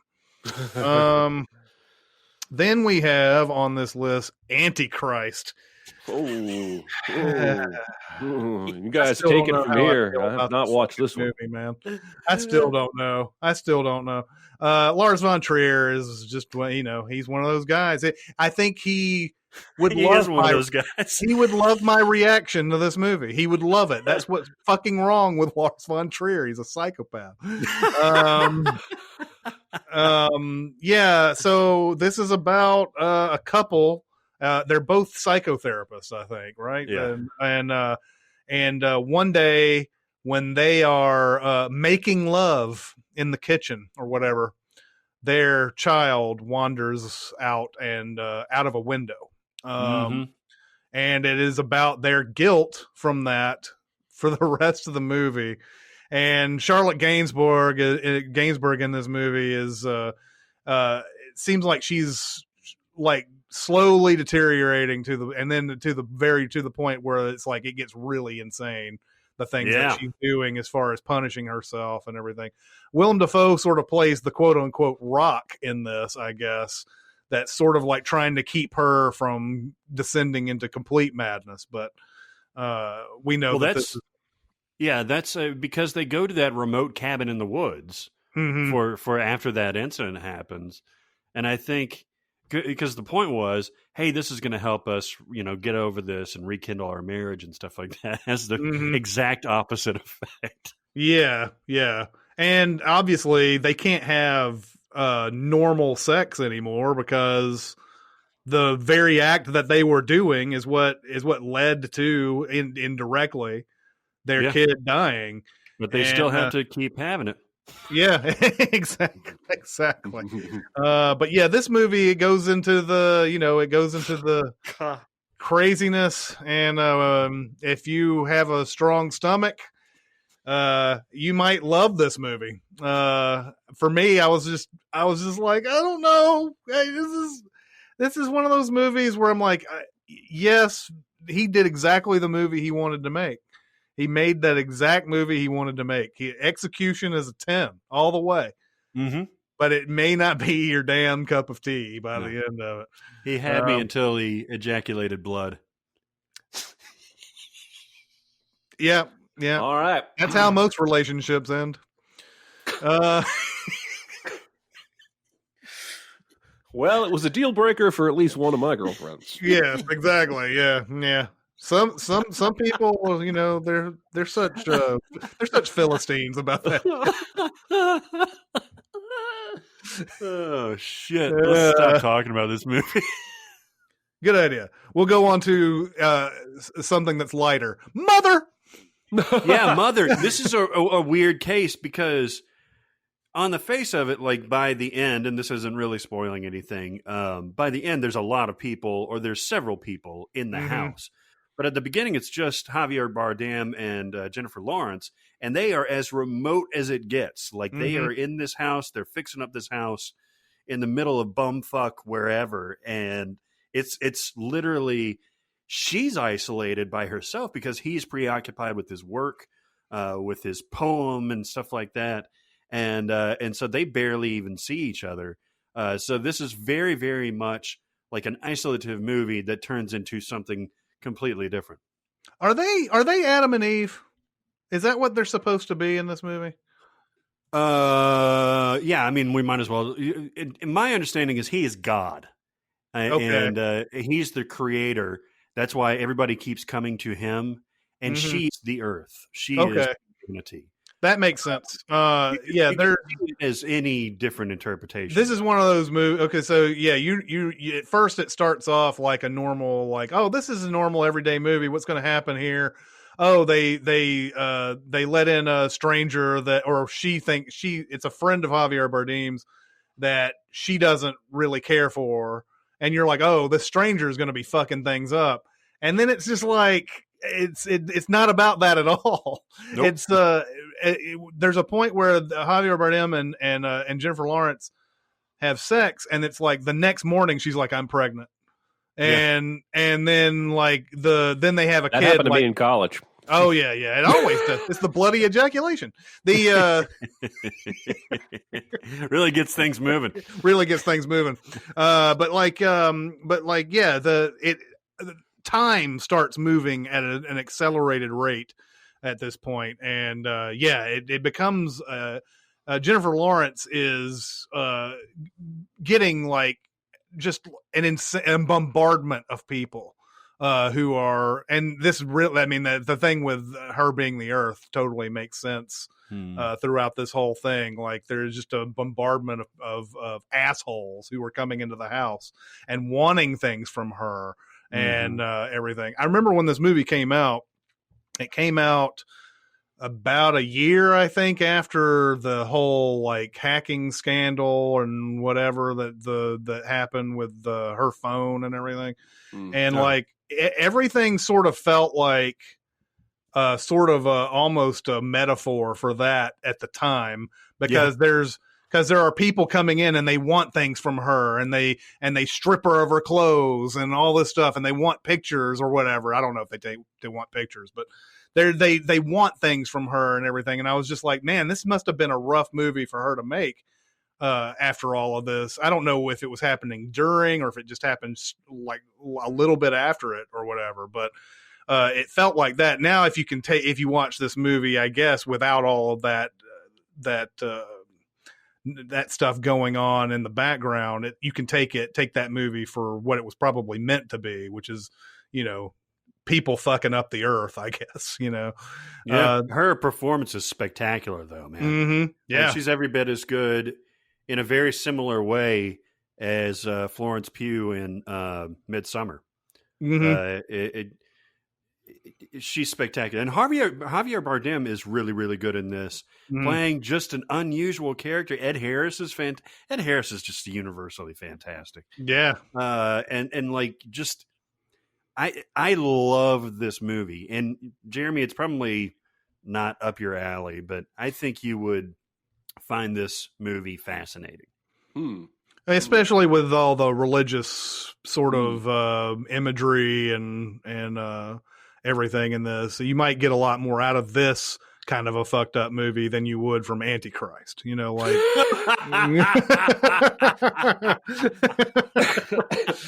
Absolutely.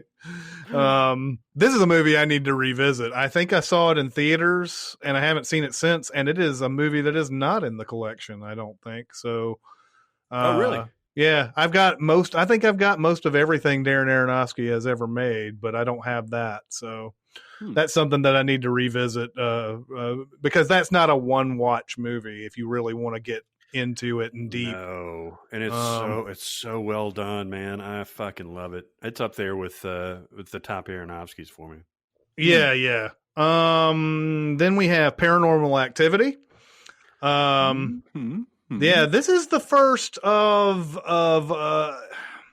this isn't the first viral marketing campaign, but this is the first time that I remember a studio saying we're not going to come out with this unless there's like a whole bunch of interest or something like that. And that was probably a big marketing ploy. They were going to come out with it, but they drummed up this whole like, here, we showed it to this audience and here are their reactions to it.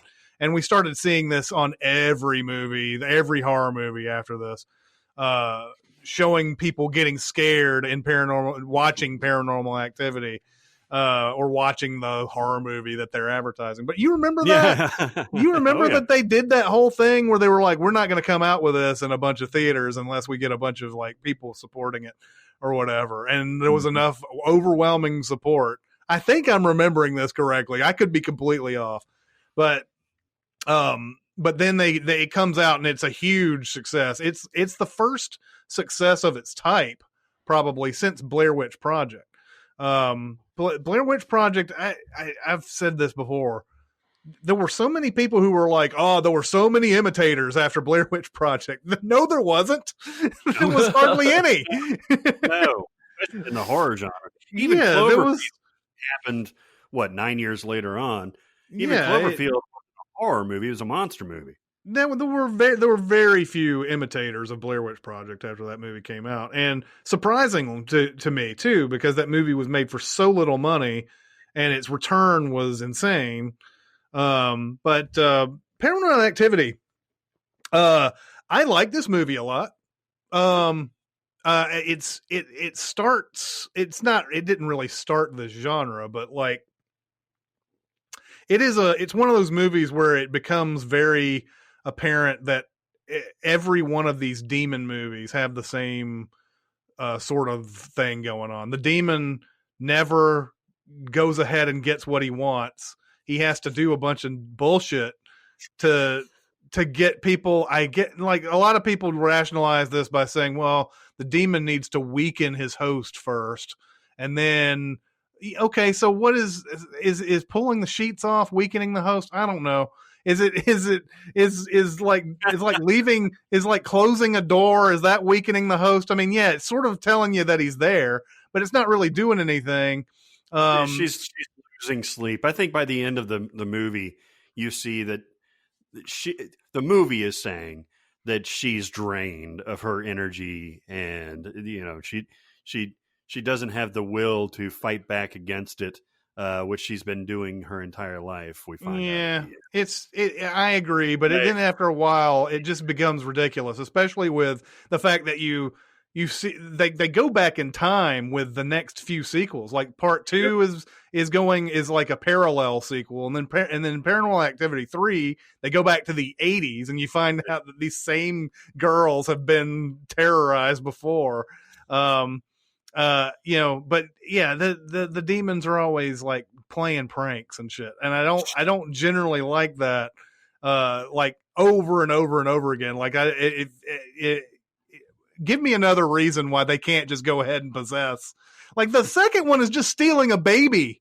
That's all he needs to do. He doesn't need to weaken a baby. That baby can't punch back.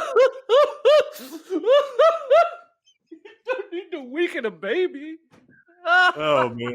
I The don't first know. one has two. Well, it's got a few images in it, and like her being pulled down the hallway is effective. The one shot that I'll always think about is her getting up, walking around to the bed, and the time code just speeds up, and Oh, she's yeah. you can see her just kind of like rock a little bit, and Yeah. it's I think 3-4 hours or something like that. And then there's the moment of the guy coming in. He's not a demonologist, he's the psychic. He comes in the second time immediately, and he's like, I don't need to be here right now, okay? Mhm. Yeah. Very bad for me. It does not want me here. Right. But And- the reason that it's in this list is that they spend a lot of time in this evil haunted house with the Mhm. demon instead of bouncing. And even when he says, hey, let's bounce, she's like, no, it'll follow me. And they don't even try that. Yeah, They- exactly. Okay, we'll stay in the murder house. But yeah. No, I'm on the record as I love the first one. Especially for that scene that you just mentioned where because that is in a tremendously simple and effective scare to know that he's just forwarding through and she's just standing there that whole time during the forward and everything. You don't have to do a jump scare. There are jump scares, obviously, in this movie, but you don't have to do that to get the most effective scene in your movie, which is this. It just Mhm. gives you the chills. Yeah. Last Tango in Paris. Mm-hmm. Okay. It's been forever. It's been forever since I've seen this movie. And Yeah, in fact, I can't. the most that I've heard about it recently is just the fact that they treated who's the actress in this? Maria Schneider. Maria Schneider. They treated her very poorly in this. This would not fly in these days, and it shouldn't have really flown back then either, honestly. But I haven't seen this in forever. It's Marlon Brando, and it's her, and it's like I don't even remember how they get together, but it's like it's a big old sex movie essentially. Yeah, they're both looking at the same apartment in Paris. He ends up buying it because he's got a lot more money than she does, and then they have like this anonymous affair. He's got a whole history. I think he his wife died or something like that, and they start screwing and screwing and screwing and screwing, and they spend all their time in their apartment, and then eventually they call it off. She angrily calls it off. They find each other a couple years later or something like that. They have their last tango at the club. This is the only time I think they're shown out of the apartment. And then he tries to get back in there and she shoots him dead.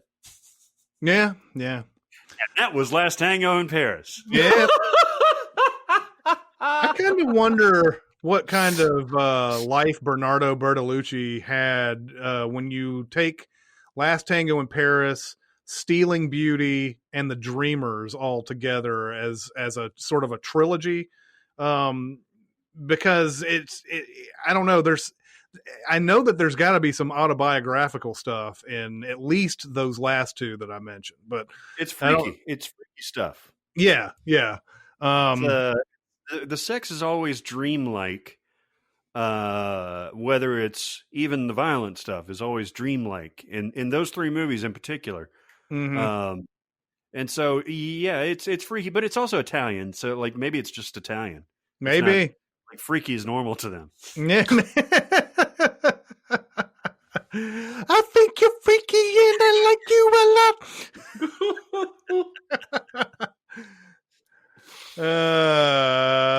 Then we have Lord of the Flies. This is where a bunch of kids get shipwrecked on an island and They live like kings. Damn hell ass kings. Damn hell ass kings. And two different factions break off. One of the factions wants to just have fun and play all day, and the other one wants to like try to function as a normal society and so on and so forth. And then they start battling each other because, that's what happens when you have opposing ideologies. I have seen, I think, 2 different versions of Lord of the Flies, and I've read the book. It's I actually really like that one that came out in the 90s. It had Balthazar Getty. I like that one and everything. I think it's a little tainted for me now because there was a story that recently came out that was trending. I was hoping you were going to bring this up. Yeah, that was trending on Twitter about 3-4 weeks ago about a real life thing that happened where a bunch of kids who snuck on a boat got shipwrecked on an island, and they weren't found for, I don't know, like a year, maybe. It was about a year. The guy who found them found that they had made an absolute functioning society on this island, not at each other's throats. They'd even built houses and shit. They built a gym. They basically built utopia, and it was all boys. And it's the exact opposite of what Lord of the Flies says should happen with human nature. And I agree with Chris. It sort of tainted the whole idea of the story for me. To see that in real life they actually turned really nice. God, right. That's awesome. Yeah, it's a really awesome story. Do we have do we know what who did that story? Oh no, I can find it somewhere. I mean, it was basically because he ended up interviewing. He ended up interviewing at least one of the kids that was on the island. As well as they're like in their 70s now. Yeah, they're all old now. I'll try and find it. I don't remember where it was. You could probably type in real life Lord of the Flies, and it would get that article in Google. But I have just typed this. The Guardian. It was May 9th, 2020. The real Lord of the Flies. What happened when 6 boys were shipwrecked for 15 months? Jeez. Awesome story. What do we think, though, before we read that story? What did we think of Lord of the Flies? Is that did we say, yep, typical humanity there? Yeah, I think so. I think there is. I mean, we're talking about one thing that happened in real life. I think there is another iteration of that where that Lord of the Flies happens too. Especially if Tom Arnold's on the island. Especially if Tom Arnold is on the island.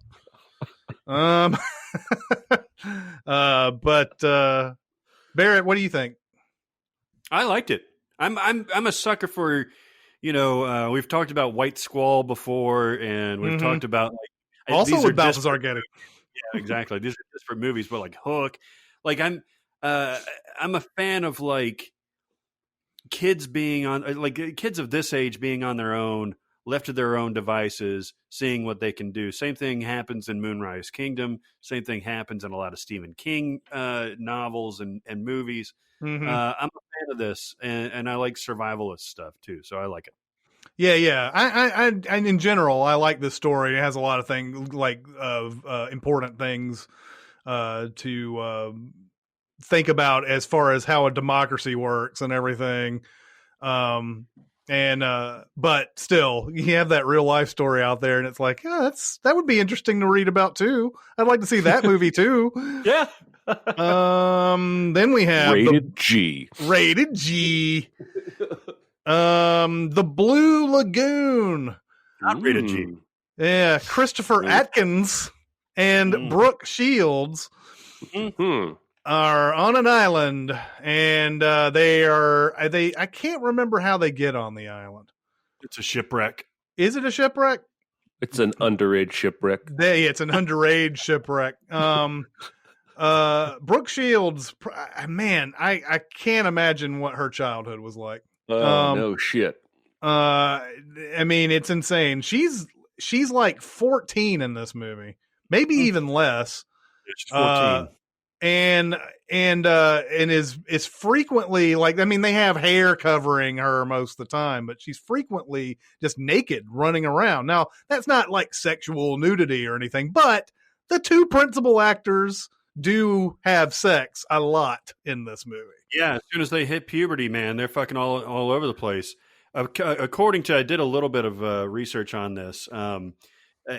According to Wikipedia, the nude scenes were performed by the 32-year-old stunt coordinator Kathy Trout. Really? Any topless stuff that Brooke Shields would do, frontal, she had her hair taped to her nipples. Okay. Well, I mean, I thought she actually did it because she did in Pretty Baby, which came out before this, right? And that was something that just I don't know how in the world you could be Brooke Shields back in the day, but yeah, the Blue Lagoon is not a good movie. It's not a very good movie. It's an interesting movie to me. Because it really does show, because they're like infants when they crash on this island. Mm-hmm. They've got one father figure that dies, and they really have to go through the machinations of puberty and growing up. They end up having a kid and everything. It's not good. It's soapy. It's silly at times, but it's watchable to me because I like the scenery. I like the coming of age type of thing. It's actually funny. I know that these kids have never been taught sex education at all, but it's really, really funny to me when she has the baby. Like they've had all this sex and then like she gets pregnant. I don't think they even knew she was pregnant. That's how little they knew. And then she has the baby. And then by the end of that, the Christopher Atkins is like, "Why did you have a baby?" It's just a funny line, man. And I know that they don't know anything. Like that's a perfectly acceptable thing for him to say because he doesn't know. He doesn't know that having sex with Brooke Shields would lead to that. But like, it's just a funny line. Hey, why did you have a baby? It's weird. What could we have possibly been doing that led to that? Then we have The Edge. This is for sure isolation. It's not isolation for a while, but it does become that. This is a great fucking movie. I love The Edge. Lee Tamahori, Anthony Hopkins, and Alec Baldwin. This is a David Mamet script too. Mm-hmm. They go out to this cabin. And Anthony Hopkins is, I think, married to Elle Macpherson in this movie. Yep. And Alec Baldwin has been rogering Elle Macpherson behind his back. 11ing her 12. 11ing her 12. 11ing her 12. And Anthony Hopkins knows about this, but they go out and they are. I can't remember what leads to them getting out in the woods on their own. He's a photographer, Alec Baldwin is, and he's trying to get a shot, this one specific shot of this old crusty dude that they know about, and they take the plane up there to go try and find this guy so Alec Baldwin can get his photograph. Okay. And so it becomes a survivalist story, and Anthony Hopkins is is like the guy who knows way more than you would think. He's an absolutely fucking wealthy person, but he knows how to survive out in the woods, and this enrages Alec Baldwin in a great scene. It's like it doesn't hurt you at all. In fact, you bloom. And and then there's a bear attack in here that's really good. That they have to figure out if they have to make a stand against the bear. They know they can't run away from it. And yes, as Barrett, I don't know if it caught the microphone or not when Barrett said it, but there's that great speech where basically he's like, "I'm not gonna die today. I'm not gonna die today." He says that like 100 million times. And then he's like, "Today I'm gonna kill the motherfucker." And this movie's really fucking good. It's a movie that came out, I think it was 97. Nobody really saw it. I think it's gotten a bit of a cult following since. Everybody who seems to watch this movie loves it. So the next one on the list is Alive, and I have never seen this movie. Same. Oh, really? We're bros. Yeah. I don't want to watch a cannibal movie. Yeah. I can read the news story about what happened because it's based on a real story, and that's good enough for me. God damn it. Yep. Plane crash in the mountains, and what are you going to do for food when your food runs out? I mean, sometimes you have to lean on a friend. And sometimes you got to cut a motherfucker. Yeah, sometimes you got to cut a motherfucker. You've seen this movie, right, Barrett? I have, and it's good. It's more of like, it's not a Lord of the Flies type of thing. Mm-hmm. It's basically just a, here's the situation. Here's what we have to do. They're like, I think they're rugby players, so they're not like, survivalists or anything like that. They're just like, we're stranded on the top of the Andes. We got to figure out how we can stay here until we can get rescued. I don't think they even try to leave. But it's Ethan Hawke and Josh Hamilton, your boy from eighth grade. And the other ones are John Hames Newton and Bruce Ramsey, which I'm not real familiar with. But Ethan Hawke and Josh Hamilton are fantastic. It's not, I don't think it's exploitative, meaning like it's not Walking Dead where they're like hacking off limbs and like gnawing into like a chicken bone or something like that. It's a good movie. This was a sort of a punchline type of movie back in, I think it was 92 when this came out. 93. Well, yeah, January of 93. So yeah. It was kind of one of those type of punchline movies, where people would easily go to, Alive as a, because it's such a, that subject matter is extremely distasteful, so, but, anyway, it was a decent hit. I think it was like a decent hit, like not a huge hit or anything, but. Yeah, I mean, it's not one that I'm going to go and seek out or anything like that, but it was worth watching. Almost like 127 hours, right? Yeah. Then we have The Gray. This is another plane crash in the mountains movie. There's not isolation by like one person until like later. But until the very end. Yeah, the people, there's only a handful of people though left over after the plane crash, and it's a survivalist movie, and there's a bunch of wolves. There are wolves after me, and the wolves are starting to circle around, and they have to fend off that as they go through the countryside looking for a way to escape that situation and everything. This was after Taken, right? But before Taken 2? Yeah, well after Taken, because because Taken is what started this Liam Neeson run.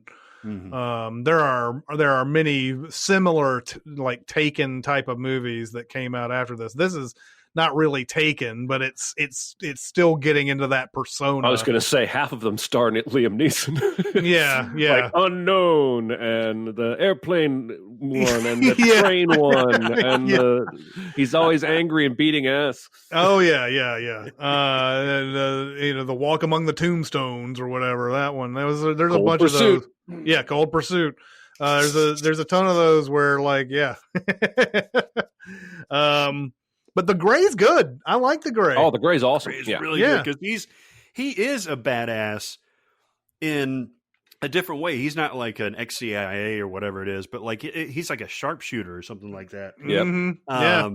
And he has no fear. He has a respect, but he doesn't fear these wolves. He just knows they're a worthy adversary, and he's going to take them down. And doesn't he do like the crushed bottle shit? On his hands, on his gloves at the end, and he like goes after the wolf like Wolverine. Well, it's the last out of shot. fucks. It's the last shot before the credit is him basically saying, "I'm gonna fuck you up, Wolf." And then there's like a mid credits or post credit shot of him. I forget what it is, but it's it's like the dead wolf, and then him lying alongside it. And I guess it's sort of this idea that, he could still be alive, I guess. I don't know. I didn't even see that. Yeah. I thought he died for sure. Well, they don't say for a fact that he did, but I mean, even if he's not dead after that wolf attack, he's dead because he's in the middle of fucking nowhere in the snow, and he's just going to get he's going to get frostbite and all that other bullshit. Something bad is going to end up happening to him. Especially if he's going to just continue lying out there in the middle of the fucking woods with all the wolves and shit. It's such a cool shot, though, man, because you can just tell he's like, "Fuck you, man." Even if you're going to come after me, like I'm not going to go down some pussy way. I'm going to, and then we have Arctic. That's Mads Mikkelsen, right? Yes, and you want to talk about a good movie? This is a good movie. Yeah, I haven't seen it. I have it though. You do? Because Mads Mikkelsen is in a movie called Arctic and another one called Polar. Yeah, and, I've seen one of them. One of them's like a John Wick knockoff. Yeah, that's Polar. Yeah, that's okay. Polar. I saw that one. Yeah, No, Arctic came out like same year, I think, or whatever. It did. But like, I have it. I just haven't gotten around to seeing it. You say it's good. I think you would really like this. It's literally just him. This is a movie that shows and doesn't tell. A perfect example of this. You have no narration. You have no context. You just know he's in the middle of the Arctic and he's stranded. He's drawing an SOS on the thing. He's trying to flag down helicopters if they show up. And eventually one does show up and crashes.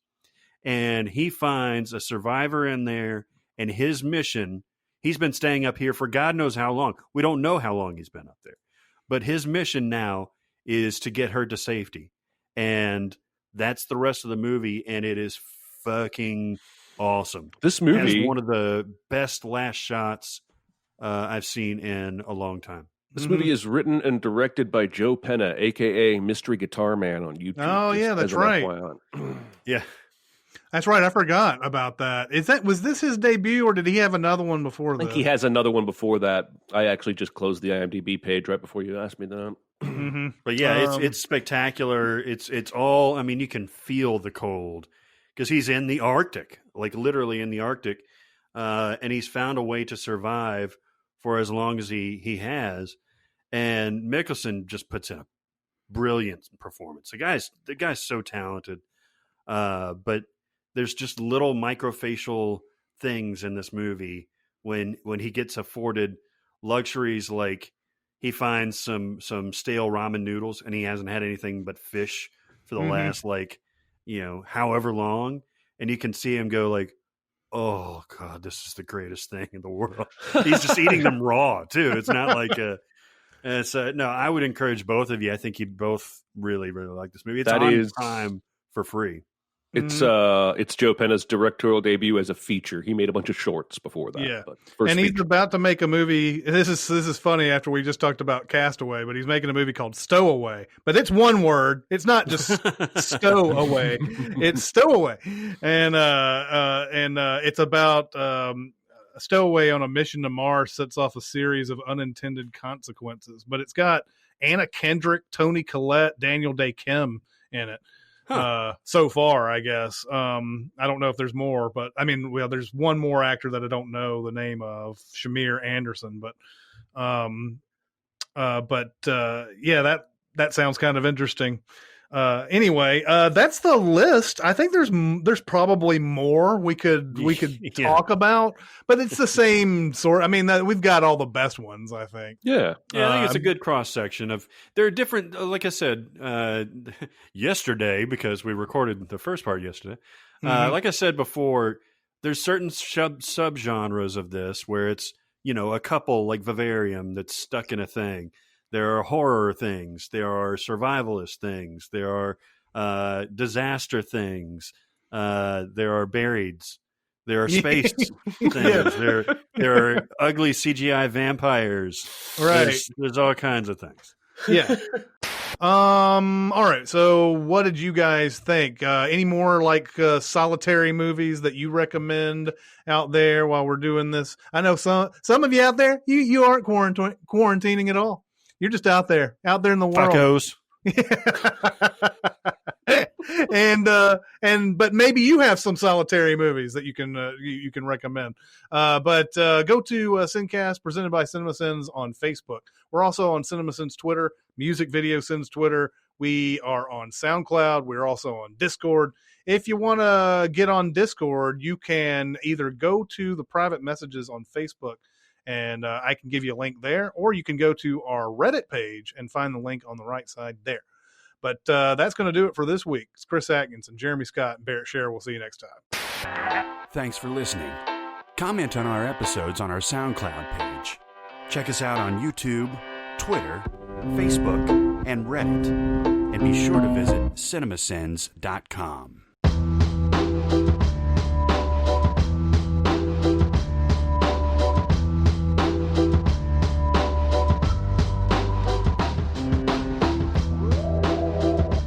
It is terrible, though, right? It's Brando and Depp talking they're about both- sexy stuff. They're both just, no one is giving them any direction, and they're both like, I'm doing so much acting here, and it's Who did direct that? That was Jeremy Levin. I don't even know who that is. I don't know, but that movie was not. I saw it one time. I remember hating it. I had to pick that print up from Cinema North in Gallatin. Oh shit! I think this was before I knew projection, but I was able to help out with prints and stuff at that point.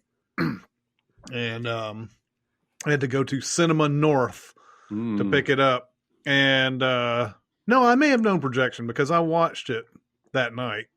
You went from Williamson Square all the way up to Gallatin? Yeah, because there was Jesus. There was, print exchanges back in the day where you had to go to some other theater and pick up a print because they didn't want to go through all the cost of breaking it down and then having somebody come over and get it and then bring it to your theater if you were just in the same area. So in the same area, like an hour and a half away. Sure. And the real issue though is that those other theaters would use different cues on their prints. So like you'd run something through and their cue for knocking the lights down would be your cue for shutting the projector down.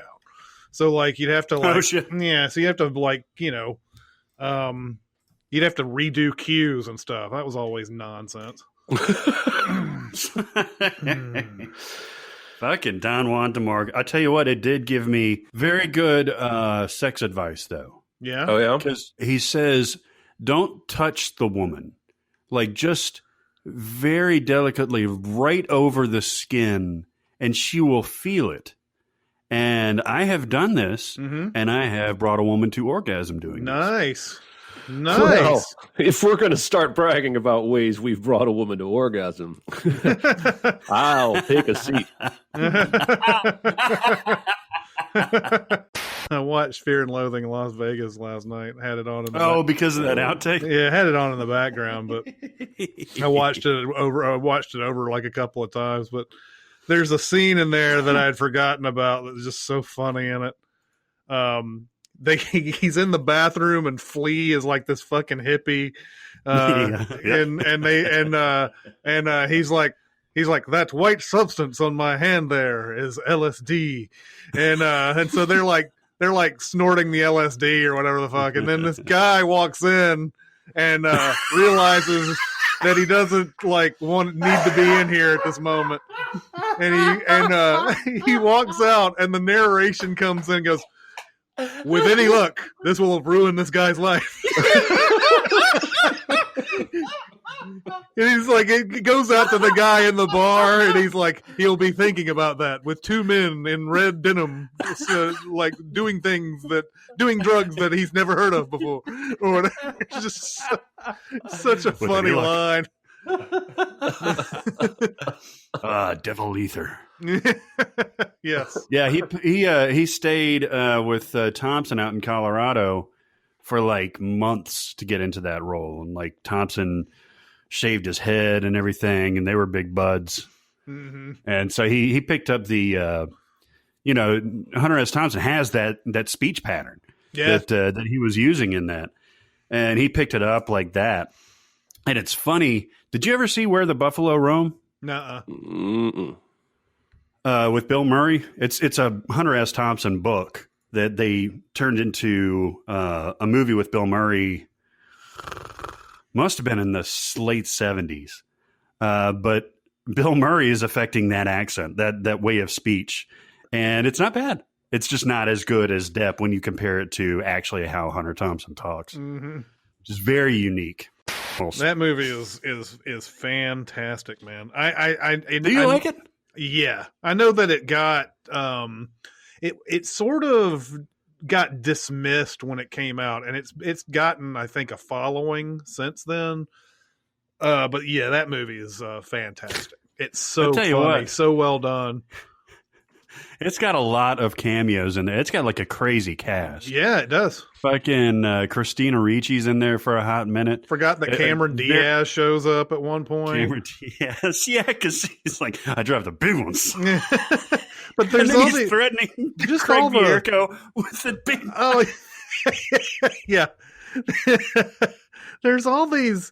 There's just all the like little things that he's going through in this, man. There's just so many. It's done in such a tremendous comic style. Like, you know, when he's I guess I don't know what he's on at the time where he starts seeing all the monsters at the bar or whatever, but he's taking the LSD. Yeah, and he's like, and they were serving beer to these bastards. You know, there's like all these like just like creatures in the fucking bar. Some idiot was giving these creatures booze. Yeah, and just, you know, I mean, it's just the whole thing is done in this like the scene where the guy's like, I'll take your, here's a ticket. And it's a valet ticket, and he goes, "Am I going to need this ticket?" And he goes, "I'll." And the guy, the valet's face all changes and is all weird and everything. Is I'll remember your face, and goes, he's like, I was goddamn terrified, and like it's like he looks up and there's this camera angle that they shoot the valet from, where he's just got this normal look on his face, but it's just from underneath and to the side, and it's just kind of like, you know, I don't know. There's a really great. It's one of those you have to see it, but words cannot express the terror I felt.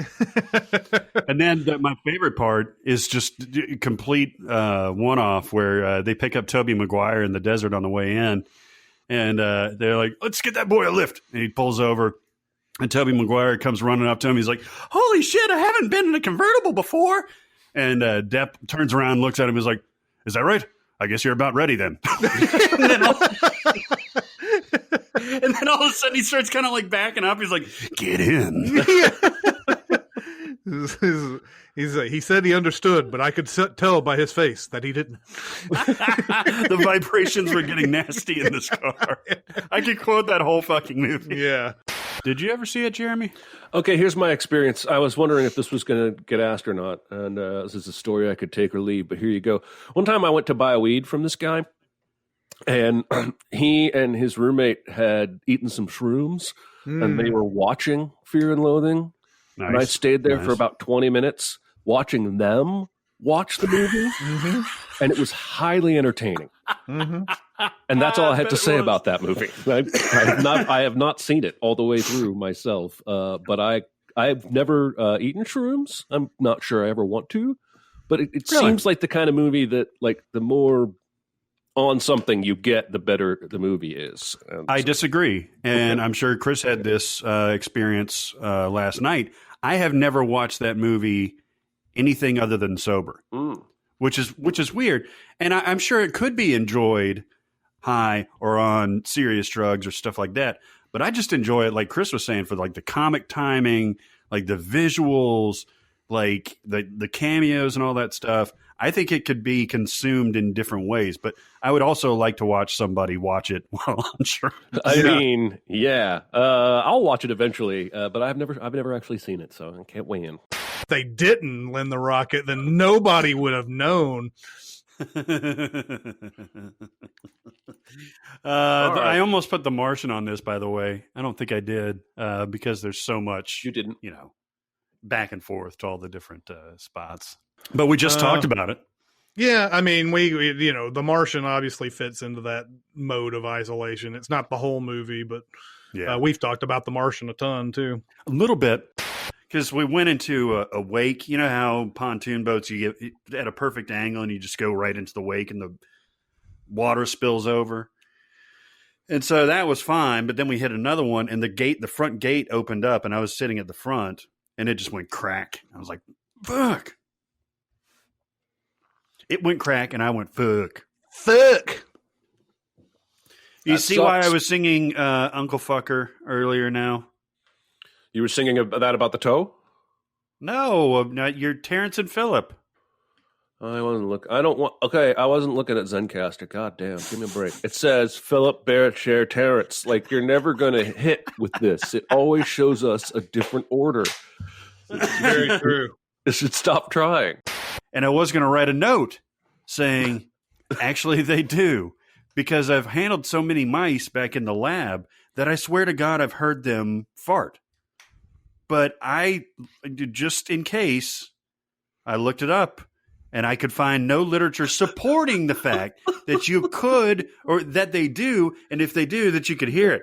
This video, it's a guy who does, who's a professional poker player, and he's going through all this coaching stuff, and he's saying, he's like, I don't put ads on my videos because I don't want you to waste your time. I don't want to waste my viewers' time and all that. And, you know, aside from the fact that he completely depends on people buying his books and him being a good professional poker player to make his money, he's like, I just don't want to waste your time and everything. And so somebody was like, well, it's only like 5 seconds of your time. And he goes, well, let me do a calculation here for you. And this guy is a reasonable guy. So I was like, why are you doing this? He's like, he puts in a calculator, 5 seconds. And then he's like, let's say if it was this video that I had 100,000 views on or whatever. So that's 100,000 times 5. And then I divide it by 60. That's how much time I'm wasting of my viewers. And I was like, this is the reason why we have fucking problems in this country. because one viewer isn't losing that much time in their life. There's no such thing as a combined loss of time. There's no such thing as that. None. It's like when we had the mass transit thing here in Nashville, and they were like, "Yeah, look at all that money that's going to cost taxpayers."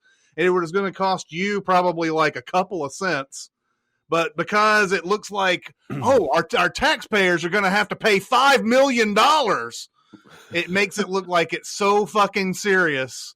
Like, oh my God, look at all that money we're wasting. Oh my God, $5 million, when that could go towards the NRA. Yeah. You know. I just read a headline. Hugh Jackman is going to do The Music Man on Broadway. All right. That's worth interrupting because I wrote a sin about that in the circus movie. The Greatest Showman. This was my idea. And he Oh, yeah? stole it. And he's not Seriously? giving me any money. There's a whole sin about because we got the name wrong. Because the character's name is shit. I called him Henry, and it's something else. And everybody made fun of me because it was like a no gravity in space moment. But the whole point of that sin was, dude, this guy would make an excellent music man. Like, let's see that happen right now. And now it's going to fucking happen. Okay. I had forgotten that sin. I'm sorry. Next time I will hold it until there's a proper break. But that feels like a stab in the back from my longtime friend and friend of the show, Hugh Jackman. Jeremy joined before Chris, so now it says Cross Chris instead of crisscross. It says Chris Barrett Sharecross on my screen. They So it say didn't work that for Barrett anybody. There's their middle name. So you guys just kept going, right? It did that thing where it grayed you guys out, probably grayed me out. Grade you out, and Yeah. then that's it. We talked I'm gonna about what a bitch call- you are. Mm-hmm. As we do when you're out of the room. Soon as I leave, Yep. Bitch. Yep. Hey, Cal's most bitch. She's big, fat bitch. Biggest bitch in the whole wide world. Hey, and we're back.